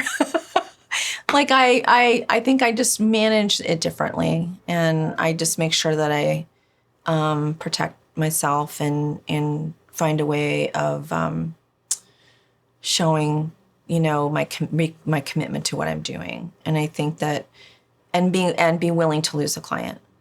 Like, this is how we work, and if that doesn't work for you, I totally understand, and I wish you a lot of luck with your project. But I rarely ever turn work down, but you just have to be firm and stay true to who you are as a person and not let them drag you down. I think that's the most important thing. Well, the approach to the project is really to know the creators, the director, the producer, and what their expectations are. That's my main objective, is to get inside like the head and of them, and then to have the people on my team that are able to do the same thing, and have a team of people that gel well with the client. So I think that's really pretty much it. I mean, it's when you've done it so many times, it's really, and there's so many talented people in this town, it's really about personality, I think, in the end, and the people that you know. You know, there's a lot of people who are very talented in this town. So just we're all, you know, trying to get the same work. But it's a really supportive team. I'm on the board of the MPSC, which I've been on for quite a number of years. And it's like a really great group of people who work really hard. And it's weird. It never feels competitive to me. I know it's really competitive, but it doesn't feel that way when you've known people for so long. Well, we have meetings once a month. And what we try to do for our community is to educate, support, and also bring awareness to what we do in this industry. Even though you need sound, right, for movies and for television, a lot of people don't really maybe necessarily completely understand it, or I won't say they don't value it, but we're like the last people. We're it. So we get the last money. We get the, you know, we're always, if they're not on time with their deadlines, we always the ones have to make up for it. There's a lot to doing sound. It's probably, I mean, it has a lot of challenges in that department. So I think the main thing is, you know, I think the best thing that we do besides, well, the awards is very important because to be acknowledged is really important. There's a lot more women, I think, in this field than there was in the past. What's interesting is, you know, in the 40s, there was a lot of women film editors, but not that many women sound editors. So I think it's just, eventually we're just catching up. This is Teri Dorman. She's a dialogue editor and supervisor. She's in the board of governors of the Academy Awards, and she has worked in the industry for many years. She has helped me a lot in my career, mentoring me, so I really appreciate her, and she's amazing. I love working with women. It's very collaborative, but the idea is not to have only women or only men. The mix is much better. I did work on a project with Cici. It was nuts. And it literally was nuts because I think there were 13 women and 1 man. And it was a little too much women at the time. It turned out to be a really good film. It was a great experience, but too many women. Yeah, that's funny. Sometimes you need a balance. You do need We have a lot of hormones and our mood sometimes is too much. No, it's a different way of looking at things and a different kind of calm. And to me, it doesn't, being female in the industry isn't as important as being good at what I do. So I'd rather be considered a really good sound editor as opposed to being a female sound editor. The idea was to be one of the boys and then you're accepted, and to be good at what you do without even being competitive. So that's what's worked for me. It tended to be that more women veered toward dialogue and ADR as opposed to sound effects. But that's for no particular reason except that in dialogue and ADR there seems to be more, it's detail-oriented. You have to remember a lot of things. All of the material is in front of you, so it's sort of a puzzle. Sound effects is a little bit different. When I first started, if you were hired as a sound editor, it was take a reel, do a reel. So it was everything. It was backgrounds and Foley and ADR and dialogue, all of it. And as it moved into new technology, it got to be specialized. Every single film has its own problems. I will never learn it all. And understanding that makes you a better editor because you don't want to assume that you know it all. So every time I start a film, it's a completely different experience. I loved working in film because it was very much in my hands. It was very sort of arts and crafts. The tools that we used are completely different from what the tools are in electronically. I would use a razor blade or sandpaper or tape and film, and it was quite different than pushing a button on a computer. I think when it was on film, there was more of a camaraderie, there was more of a team, there were more people, and there was more time. So that created a different kind of atmosphere. I remember being on a film with Vicky for almost a year, and you get used to being in the cutting room and relating to people, having lunch with people, and comparing notes on different reels. Digitally, you're more in a room by yourself. And not that you weren't in the film days, because you were in a room with the moviola and a bench and reels and sync blocks and things like that, which don't exist now. That's ancient time. I think it's opening up more now. I think people are being treated more equally. The pay is not necessarily equal, and that is a continuing problem. The situation in sound is different because I think the industry needs to reach into high schools and colleges in order to resource more women and people of color. It's kind of hard to be diverse in an industry when people aren't exposed to what you do. So I don't know academically what's being taught in the universities and how much detail is being given to sound. When I was there weren't courses that were just dedicated to sound. It was more general. I am keenly aware of a misuse of a term in sound design, because in my world, everybody connected with sound is part of the design of the overall soundtrack.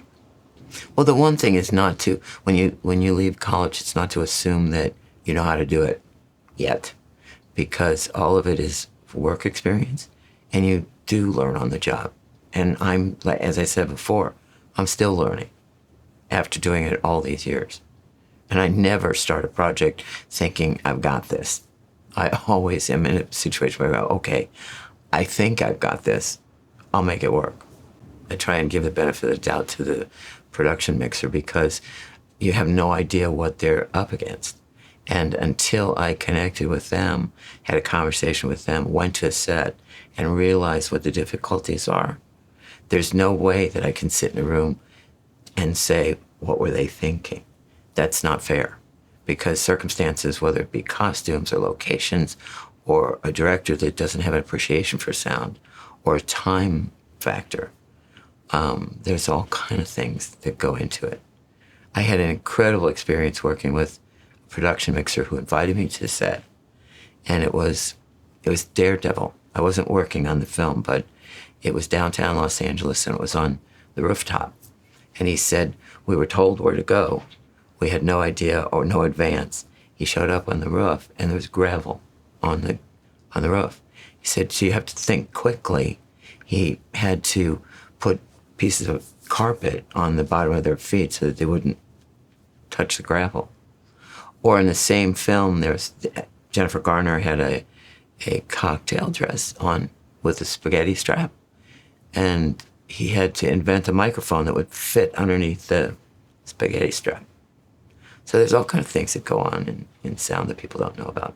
They don't know about the fact that the production sound mixer is off the positioning of where the scene is being shot, and it's the boom man that's the person that's closest.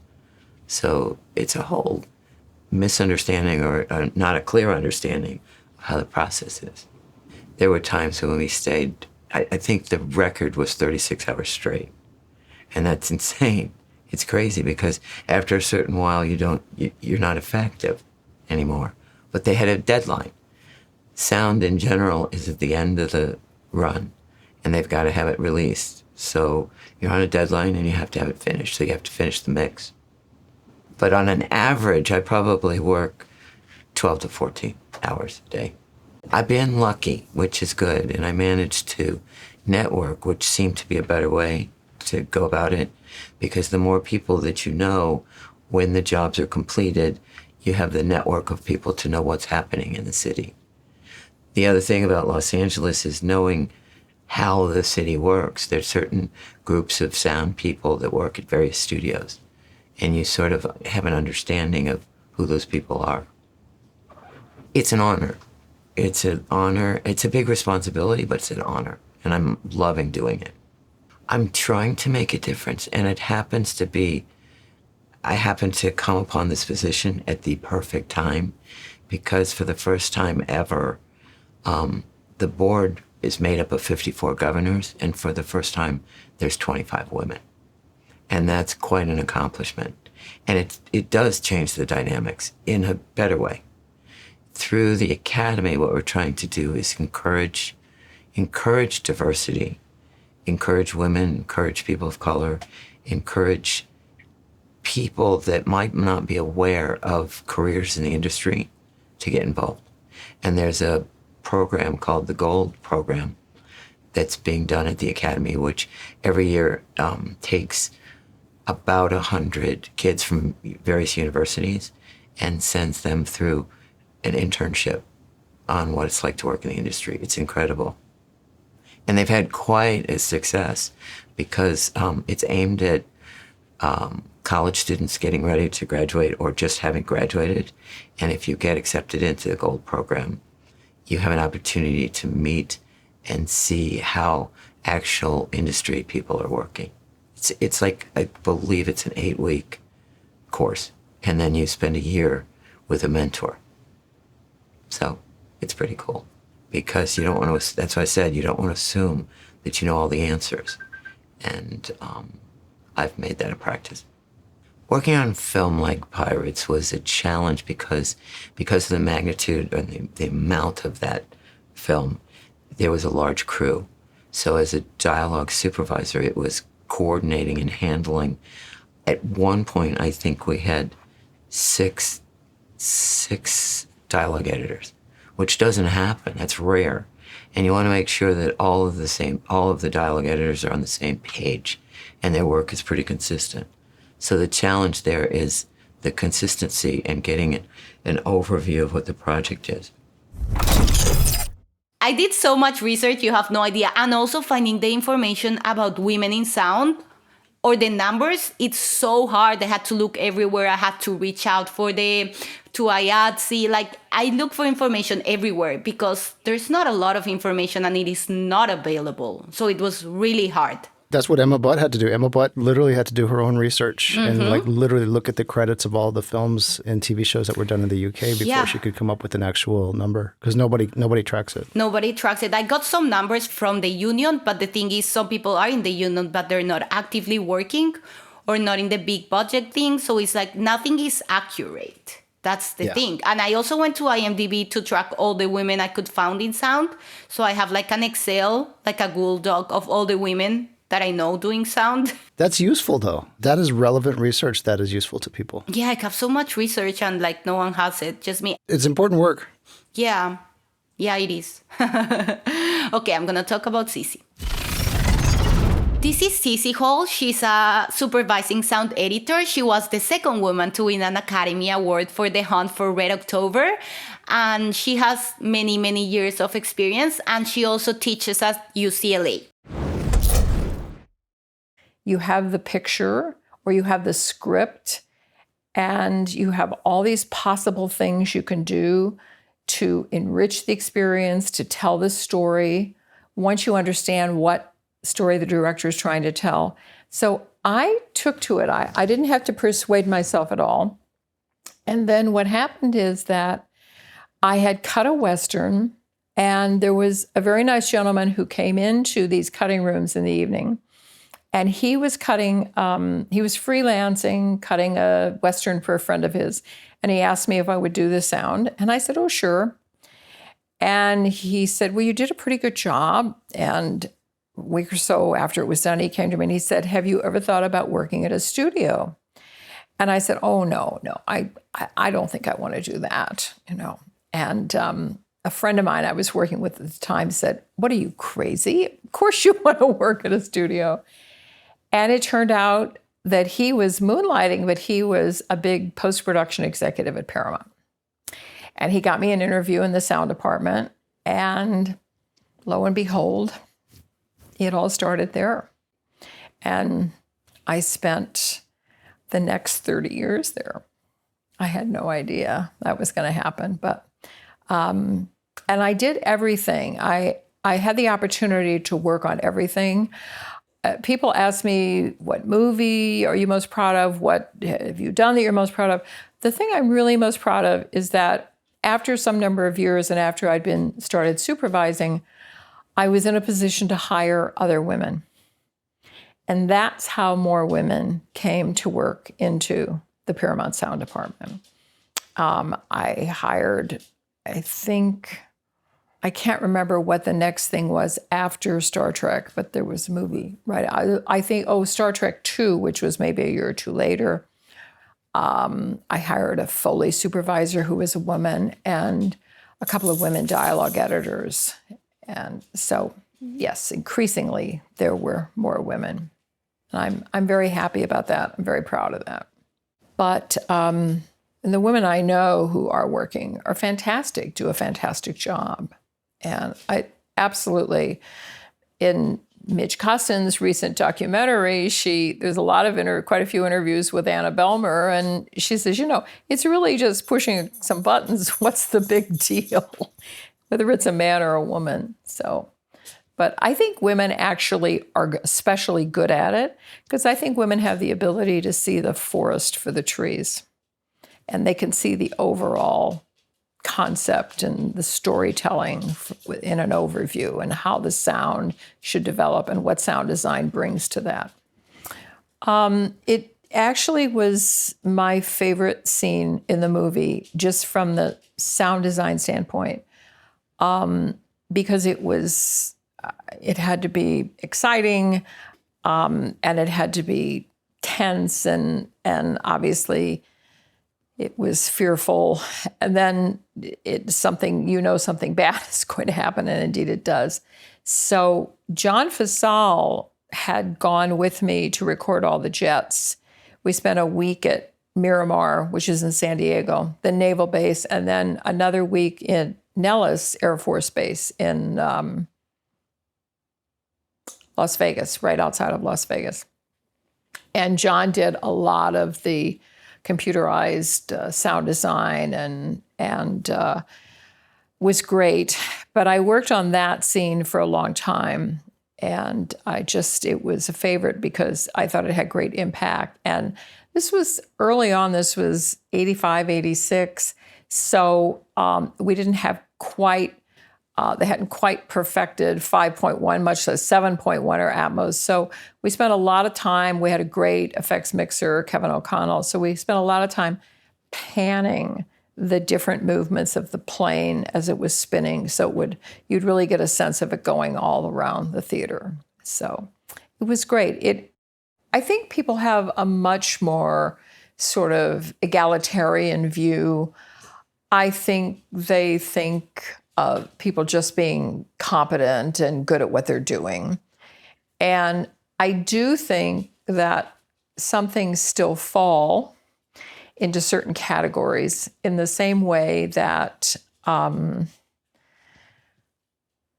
producers sometimes think of guys only being capable of directing action movies. We know that's not true anymore because of Catherine Bigelow and, I've forgotten her name, Patty Jenkins.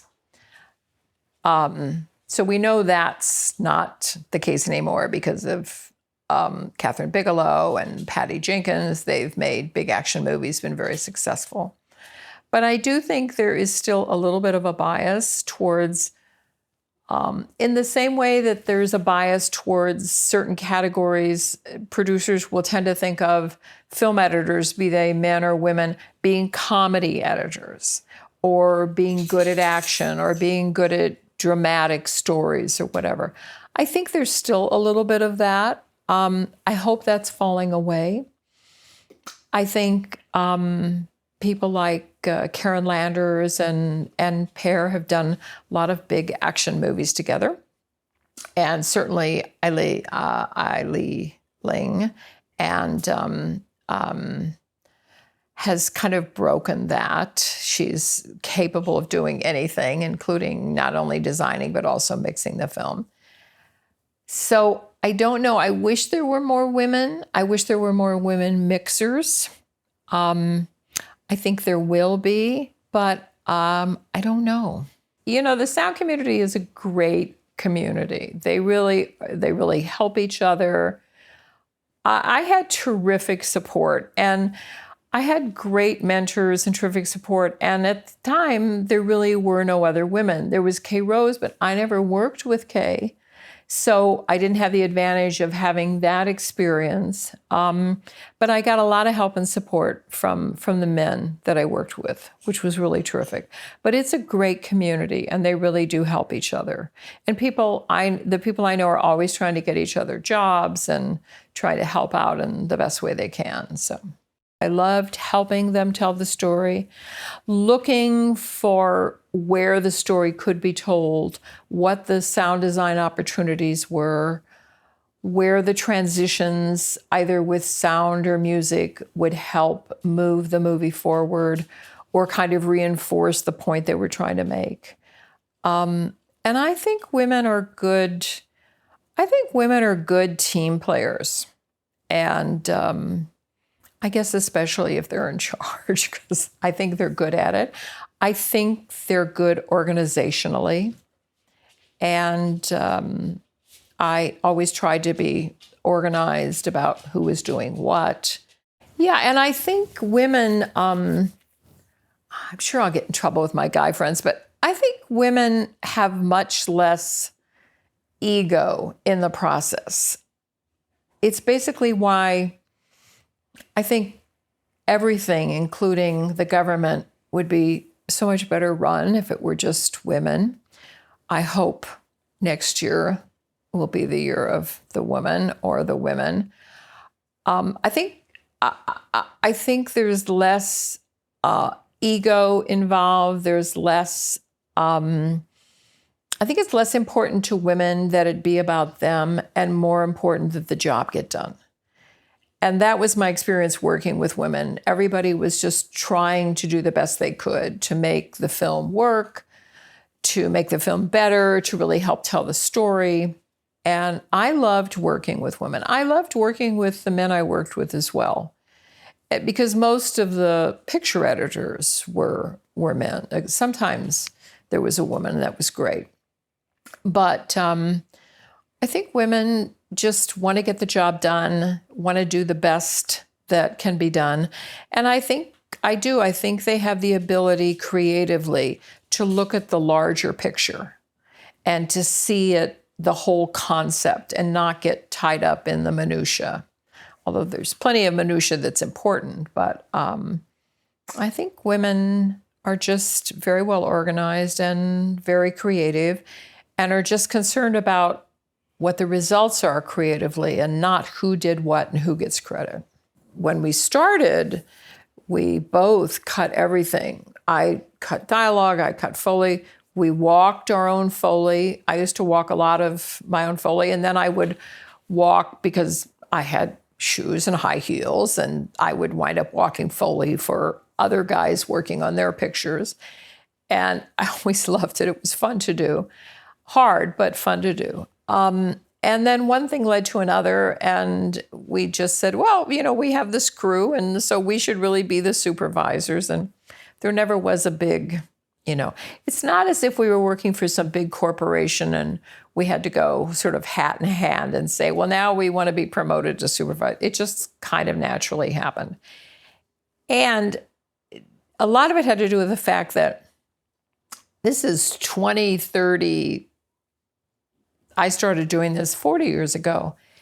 Sound and the whole concept of sound design was not taken so seriously It wasn't so competitive. There weren't so many people trying to get the same job. So it was a very different culture at the time. And it was a little bit easier to be flexible and a little bit easier to have that kind of mobility.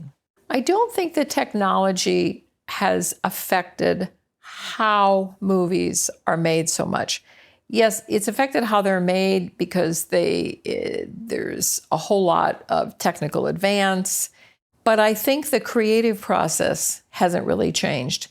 You still need to sit and think about it. I think the best advice I can give you is that you pretty much have to stay true to yourself, and you have to respect yourself and also respect the other people you're working with. And be patient, which was something I kind of had to learn. And just stick to your convictions and what's important to you. But I also think, and this is advice for everybody, there is no job that is too small, and there is no job that is unimportant. And every job you're offered, even if it's for free, especially if it's for free. And what I tell my students is, even, you want the experience. At this point in your life, it doesn't matter whether you're getting paid or not. But I'm a big believer in, if you're on the bus, you're on the bus. It doesn't matter. Once you commit to something, you have to stick with it. And you have to finish it, and you have to do a good job. You have to do the best job you can do. And you just have to keep persevering. But every job I ever did, I learned a great deal from. And it helped me build it helped me build my reputation, but more importantly, it helped me build my own confidence, my self-worth and esteem. It allowed me to understand that I was truly capable of doing this. And you have to leave yourself open to all those opportunities. Just stick to your guns. This is Catherine Harper. She's a Foley artist. She has worked in the industry for many years, and she worked in films like The Revenant and No Country for Old Men. Well, it's definitely the fun part of sound. It's because we're actually the low-tech part, but the character part of sound, the sound business, post-production sound, and we follow everything the characters are doing, their footsteps. We get to walk them. We get to kiss them. I've kissed a lot of famous men in my life. They don't know anything about it, but I have. And it's a wonderful profession. Well, Foley is an equal opportunity employer and that's something that I loved about Foley. Either you can make the sound or you can't make the sound. So women have free reign because nobody's knowing that I'm a woman walking Kevin Costner or Leonardo DiCaprio. So that's what's so great about it. And I think that's the joy of it. But I've worked with men and I've worked with women. And if you're just good at it, you're good at it. So it doesn't matter if you're male or female. That's always a challenge, I think, for everybody, because this job is so physical. I do need time off in between a lot of projects just to relax. And I do go to the chiropractor regularly. And I have to keep in shape. So I do work out pretty much every day, if not every day, every other day. But it's not only a physical job, it's also a mentally stressful job, believe it or not. It's almost as if you're a basketball player and you have to hit the 3-point shot or the 2-point shot every pretty much a minute. You have to keep hitting it and hitting it and hitting it and being in sync and doing the right sound. And there's times where we have different elements and I'm on one side, Katy's on the other, and I'm in a weird body position. She's in a weird body position, and we have to hold it for a long time. So it's been challenging, I think, the physical part of it. Yeah, the pressure comes from the amount of work that you have to do in a shortened schedule. I'd say that's the biggest pressure because we have all the creativity in the world. We can always find the sound or figure it out, but we don't always have the time to do it. So the pressure comes and, oh, I have to do this quickly. Constantly, I'm reinventing it and as quickly as I can. So that's the real pressure, I would say, is the time factor. And you have to maintain your optimism and your good mood too, because you're working with 3 people. We have a mixer, I have a partner, and we're under the microscope with each other all day long. So we have to keep in good humor because one person gets in a bad mood, then it affects the whole team, and that's not fun. For other jobs, you can go into your cubicle and be alone with your computer or by yourself on the phone. That's not the way it is here. Well, it's very hard to walk in place and sound like you're moving. So over time, I've developed a technique in doing that and anticipating what the characters are going to do, especially if I walk them over time in a TV show or something like that. It's more about the acting of the character than it actually is about the footsteps. So if you're concentrating on thinking about the footsteps or hitting the sync, you probably will screw up because it goes by super fast. So what I try to do is I try to embody the character, and then I'm just the character. So of course I'm going to be pretty much in sync with what that character's doing if I feel it. And the shoes are very important. This is Ulriika Akander. She's a dialogue editor and sound supervisor. She has worked in Pirates of the Caribbean and Peter Rabbit. She's also close to me. She and Teri have helped me a lot getting started in the industry, so I appreciate them very, very much. I just recently started to mentor a young, lovely woman, another woman in the industry. And it's interesting for me to talk about it because I realize that I do approach it pretty much exactly the same way. It's just that every movie is so different. Every movie is its own animal in a way, that you just have to attack it depending on what type of movie it is, what type of client it is, because that's the thing too. What the filmmakers want. Do they want a pristine, super clean track, or some of them have that you can't touch a thing. They really want to have all the bad stuff in there because that's what they're used to. Back when I did like live music and worked in theaters and all that kind of stuff too, it's always been that you're a minority as far as being a woman. It has never really bothered me as far as, I mean, sometimes I don't even think about it. Sometimes it is a boys' club. Sometimes it's like a boys' club in like a juvenile kind of way. And sometimes it's a boys' club in a more kind of like macho testosterone kind of way. I've never really had any issues with that. I think it's a pity, though, that there aren't more women in general in the post-production process. And I've always sort of tried to make a point out of that, you know, we need the space too. It seems like there are more women now in sound effects, I think, than it used to be. Dialogue in ADR has typically always been more women, and I don't know why. I do know, like in location sound, for example, there's always been less women, but I think that's more because it's considered more technical, and that scares women for some reason. I don't know why. I like it, but it's I don't know if and there are also more like post-production mixers too.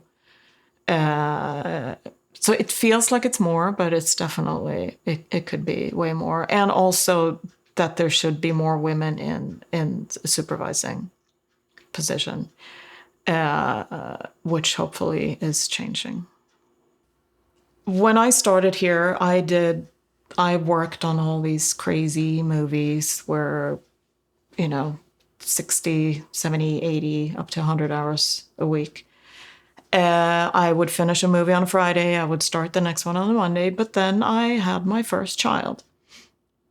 And I decided that I wanted to do like we do in Sweden, that I wanted to stay at home the first year. So I stayed at home with him for almost a year. And then I was fortunate enough to have 2 companies in particular who actually would agree on the fact that I could work from home, which nobody really did at that time. Because I figured it's a workstation. It was bigger than it is now, because now you can literally have a laptop and a little drive. So we decided to do that. So I did some episodic TV shows and like Showtime movies of the week, stuff like that, on one hand. And then I also did movies like Pirates of the Caribbean, Man on Fire, a couple of other movies I actually cut from home. And it was wonderful. The downside is, though, you never leave home and you never leave work. But I had to compromise on then I was not part of being on the dub stage. I didn't do ADR at the time, so it was editing. But I would be editing. Like with the episodic TV, I would cut an episode, and then every Thursday morning I would take my kid, put him in a stroller, and walk down to Sony and give my drive and my cue sheets, and they would mix it, and then I would get the next episode. And I kind of made that work. I would get up early in the morning, work a couple of hours, get up with the kids, play with them for a bit, and, then go back to work. And it kind of, spread it out over the day. And that's actually something that I still do. I work a lot of strange hours. I can sit sometimes an entire weekend and work 15-hour days because there are things I may want to do during the week. That being said, when we're mixing or when it's ADR or something like that, of course, then I'm there. I did work from home till my kids were about 6 and 3 or 7 and 4 or something like that. So it was a good 5-6 years.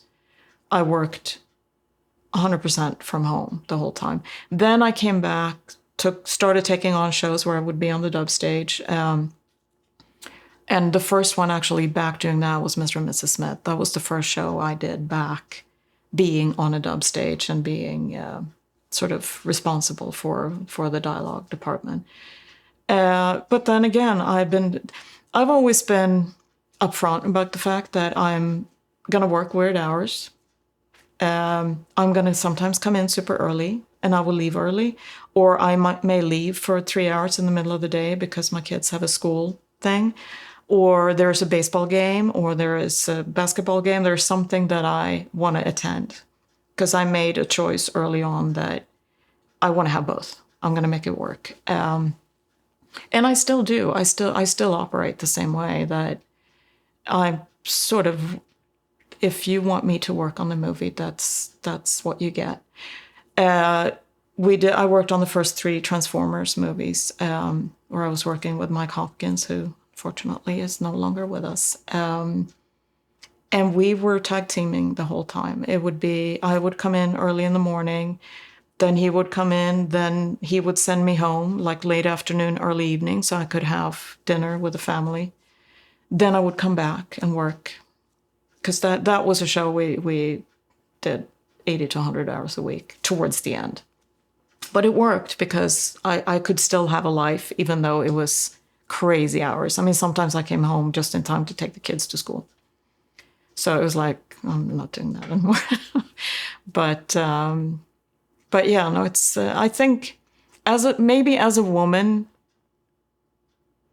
more than a man, I would actually say that's it. If I think it's totally possible to have a family and to have a life besides your work, and you have to figure out what you would choose to not have, or what you would choose to have, and prioritize and see if you can then find a team or somebody to work with who is okay with that. And I think, I mean, if you work on your skills, if you're good at what you do, and people want to hire you, then, and you're upfront about the fact that this, if you want to hire me, this is what you get. But then on the other hand, you also get somebody who might work 10 hours, 20 hours extra during a weekend, just because I think you get more out of somebody. That's my theory, at least. So, and you have to change the rules. But I think, I think the key is to change the rules. Change, just make it your own, and like this is how I wanna. I'm gonna make like my own thing. Well, one thing is to be really good at your craft. To make sure you do a good job and that you check everything. Another thing for me is to stay organized. So some of the things that that I tell my mentee is to stay organized, to really listen to the tracks, listen to what's in there, listen to what's in between the words, because sometimes there will be stuff there that should not be there. Not to take out things that sort of belongs to the audio or to the action, but to really pay attention to details. Really listen to the dialogue and not the backgrounds. Make it easy for the mixer with your layout and all that kind of stuff. Then as far as that, I mean, it's to really hone your craft, really get good at what you do, be persistent. That I think those are the main things. I had people early on telling me basically that, stay persistent, and also to really prepare yourself and to really prepare yourself to be ready, because when it is your shot, then you better be good at it, because then if you are, then you can just slide right in. I admire like every single one. I think there are so many talented women in like every aspect. Mixers, Anna Behlmer, Deb Adair, Foley walkers like Catherine Harper, dialogue ADR people, Kimberly Harris and Teri Dorman, Millie, Susan Doss. There are a lot of like really, really talented sound effects. I think we just need more. But I mean, it is. I think it needs to be like a more balanced work situation. This is Katy Wood. She's a supervising sound editor. She recently worked in Shang-Chi and the Legend of the Ten Rings, but you also have probably heard her work in The Lord of the Rings. She's from New Zealand, and it was interesting to hear from more people like her and like Baihui and Ulriika that are not from the United States, and to learn her perspectives coming to the US. Obviously it's changed a lot, because when you first start out, you learn a lot of different areas, and a lot of, you start out more or less as an assistant. But I think times have changed. How people come into sound post-production now is a little different. And also, I did this in 3 completely different countries to this one. So what I did in those countries, it was dependent on what was available to me as well. So it's not a set job that you start here and then 20 years later you're still doing the same thing. It's like it morphs all the way through, and people, I think, it's which I like, because it means that you're forced to or enjoy adapting. But then you can also learn a lot about different areas of sound, and that even if it's something you're not doing in that given moment, if you're cutting dialogue, it's very good to have a solid knowledge of how sound effects might, work in the same scene, or backgrounds, or even music. So, they each come with their own challenges. With a drama, which is perhaps more just a dialogue film, then the expectation is that the film will have a lot of subtlety, and that you will make sure that the dialogue is as precise and clean as possible, that the backgrounds are totally appropriate, that it's all very believable, that nothing is distracting from the moment that the audience is watching on screen. You're just supporting it and hopefully contributing to it and all those sorts of things. And, you can do a lot with subtlety, whereas perhaps with, say, a superhero film where everything's supposed to be loud and enormous and huge, then that has a different joy in the sound. So, it just depends. And then, of course, with documentary, it's all about making it as real as possible. So we often, as I'm sure you've heard people say, you're only really as good as your last job. So every job is that way, where each one builds on another. And, that's how people are employed. I'll ask if there's somebody I'm going to work with and I want to bring them onto my team, I'll ask for somebody else's recommendation. And a lot of it will involve, well, what do they like to get along with? I have to be available.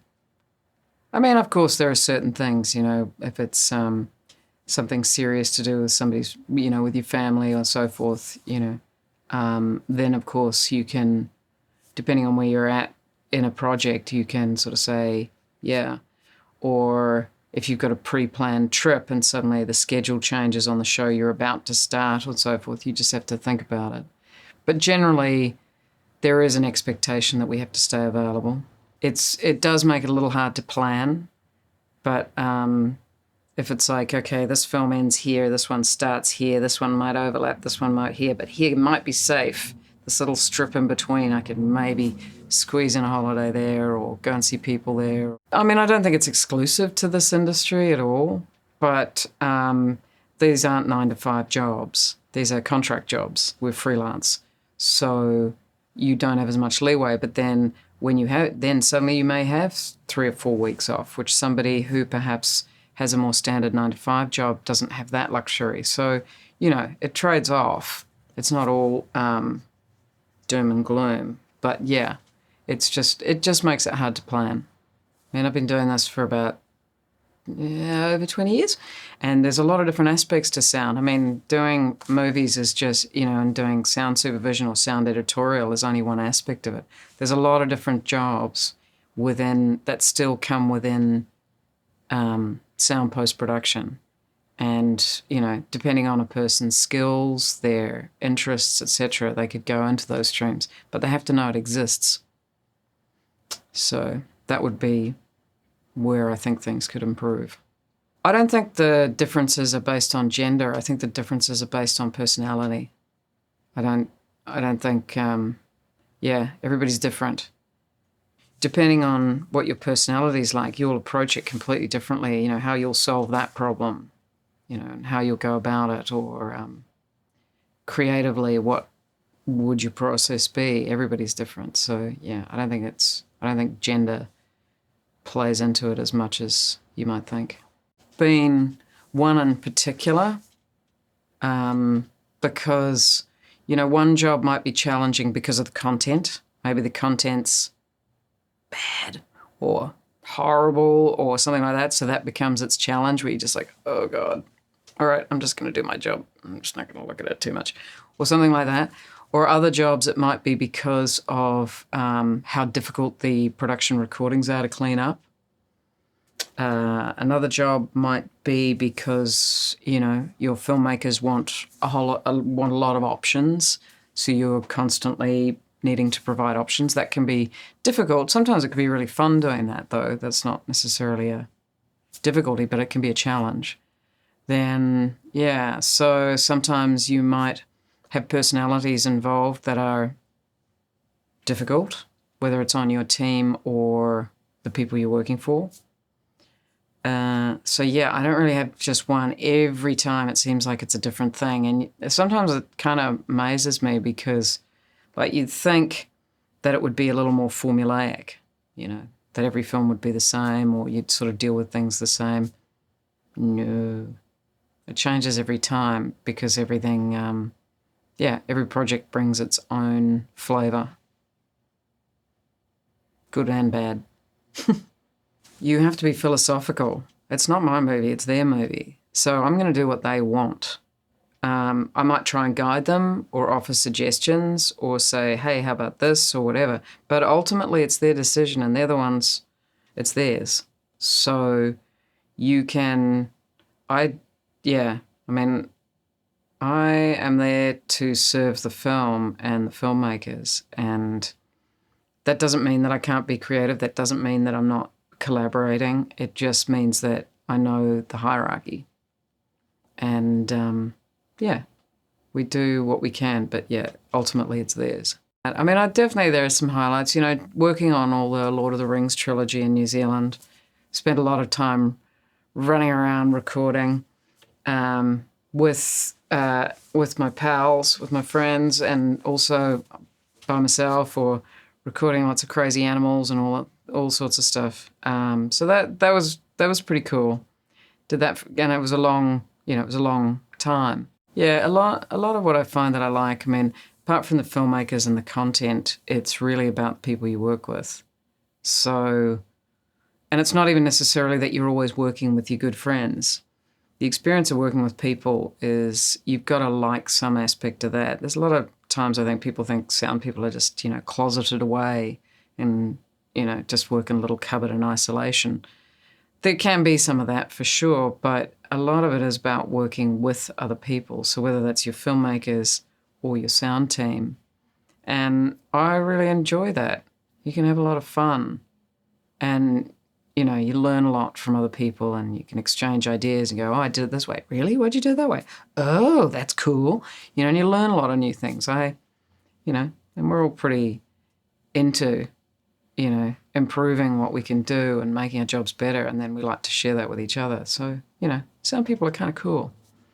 Sound post-production is at the butt end of the filmmaking process. So, and there's a point where I think that, it's not that glamorous. We know that. Some people perhaps think it is. Yeah, it's not glamorous at all. And and we're sort of off to the side and we're the people in the dark. And I think that leads to a bit of camaraderie, which I think is kind of cool. That does foster, I guess, a family environment. That doesn't mean that everybody gets along either, just like a family. So, yeah. This is Anna Behlmer. She's a re-recording mixer. She has worked in the industry for many years. She has worked in films like Kung Fu Panda and Mulan. And actually, she worked with Laura Hirschberg on World War Z. And it was the first time there were 2 women re-recording mixers in a film. Experience helps everything. And the more you have, the better you get. Because you always have something to rely on or go back to. When you're in a situation and you know it works, you'll go there again. You'll go to that solution. And that's, and along the way you'll learn more solutions. So you're always learning, and I think that's the beauty of it, is that you're always learning, and it's never dull, it's never boring. So we're very fortunate to do what we do. We don't work in a bank, I don't want to offend anyone who works in a bank, but you know what I mean? It's not a boardroom, it's not corporate, it's still creative, and there's joy in it. I've worked with Cici Hall. I've worked with Laura Hirschberg.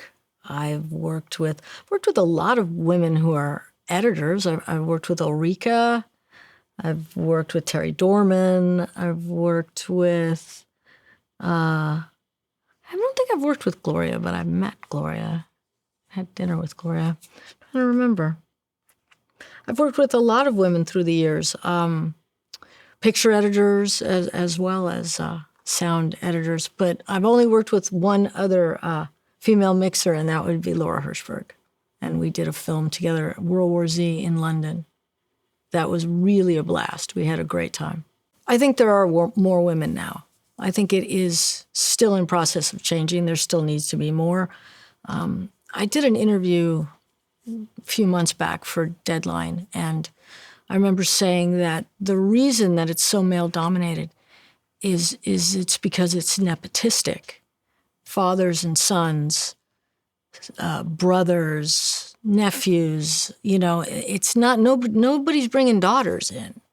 And I think that because we're veering away from that, with most people coming not from the apprentice version of it, like we used to do, but because coming from colleges, from universities. Now I think we're all on more of an even playing field. So that's why I think we're going to see more women. There's not so much of that nepotism as there used to be. So, I'm hoping, and I think it's going in the right direction. So I feel that we're moving the right way, and it will be more gender equal eventually.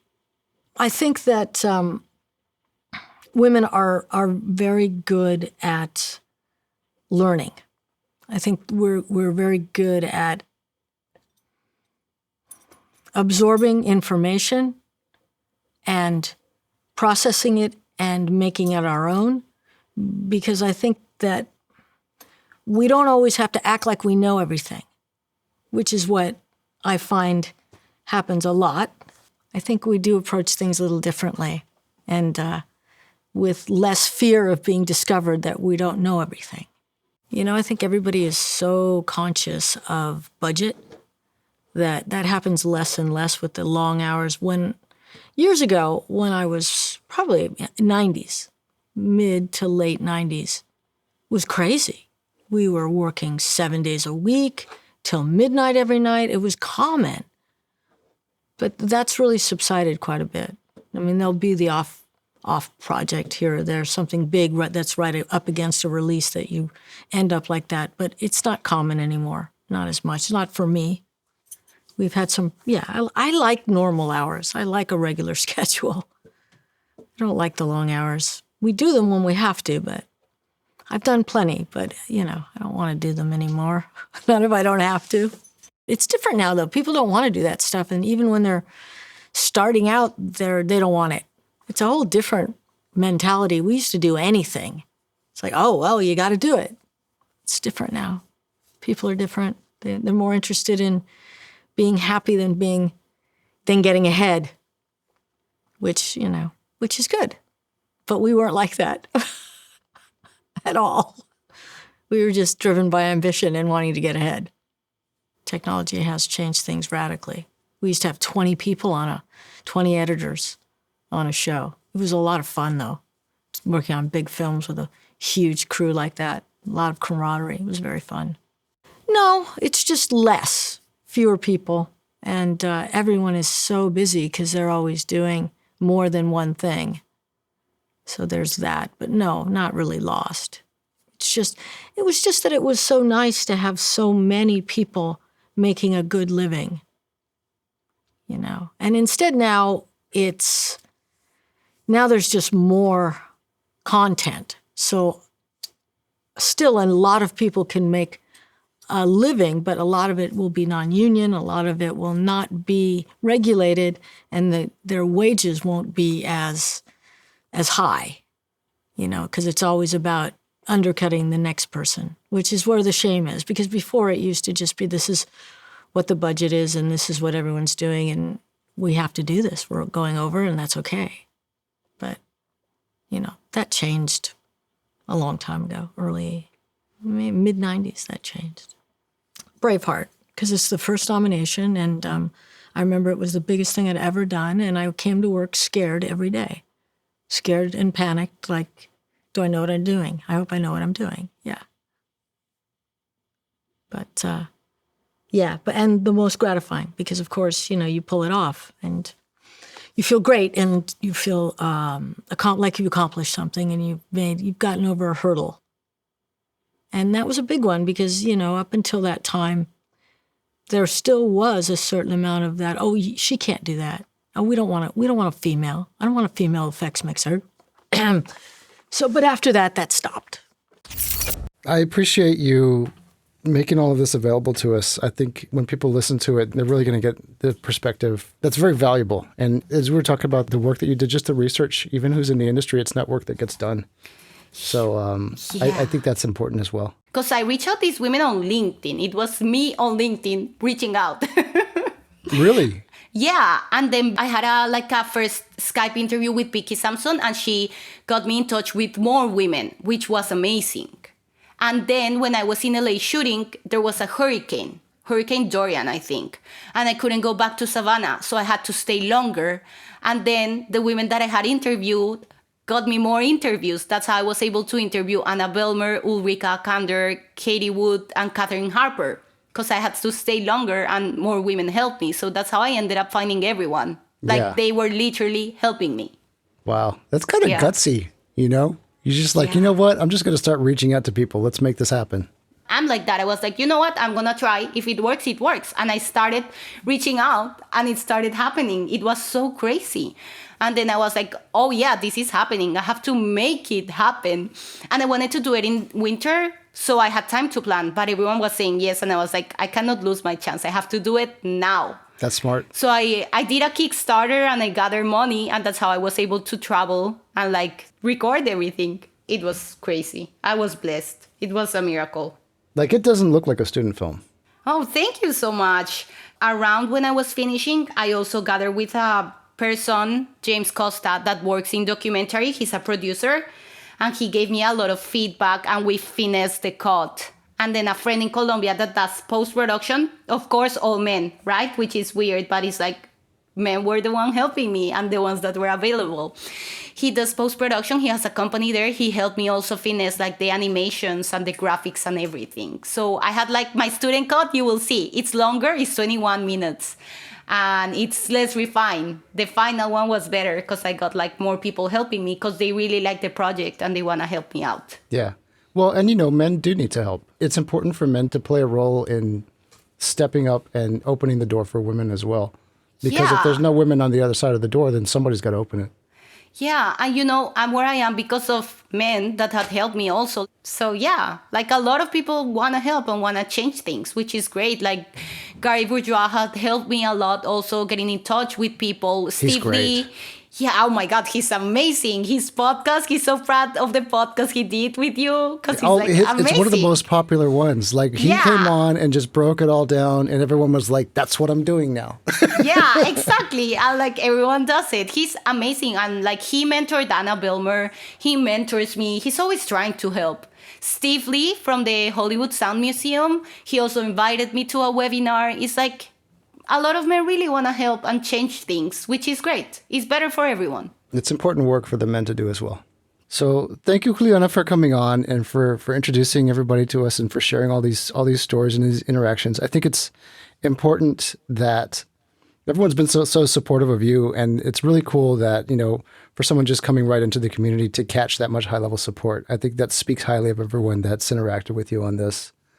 We're going to be putting this out after you've made this film public for everyone else to view because you're doing the festival circuit right now.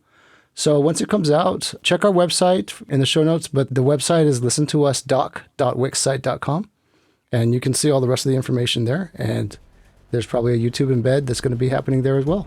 Renee, thank you so much for having me. It was so nice to be able to share more of what these amazing women told me. I felt bad that I couldn't make 15 minutes of material, and I'm so glad I could share more of it with everyone. I really appreciate you, the podcast, and all these women who have helped me so much.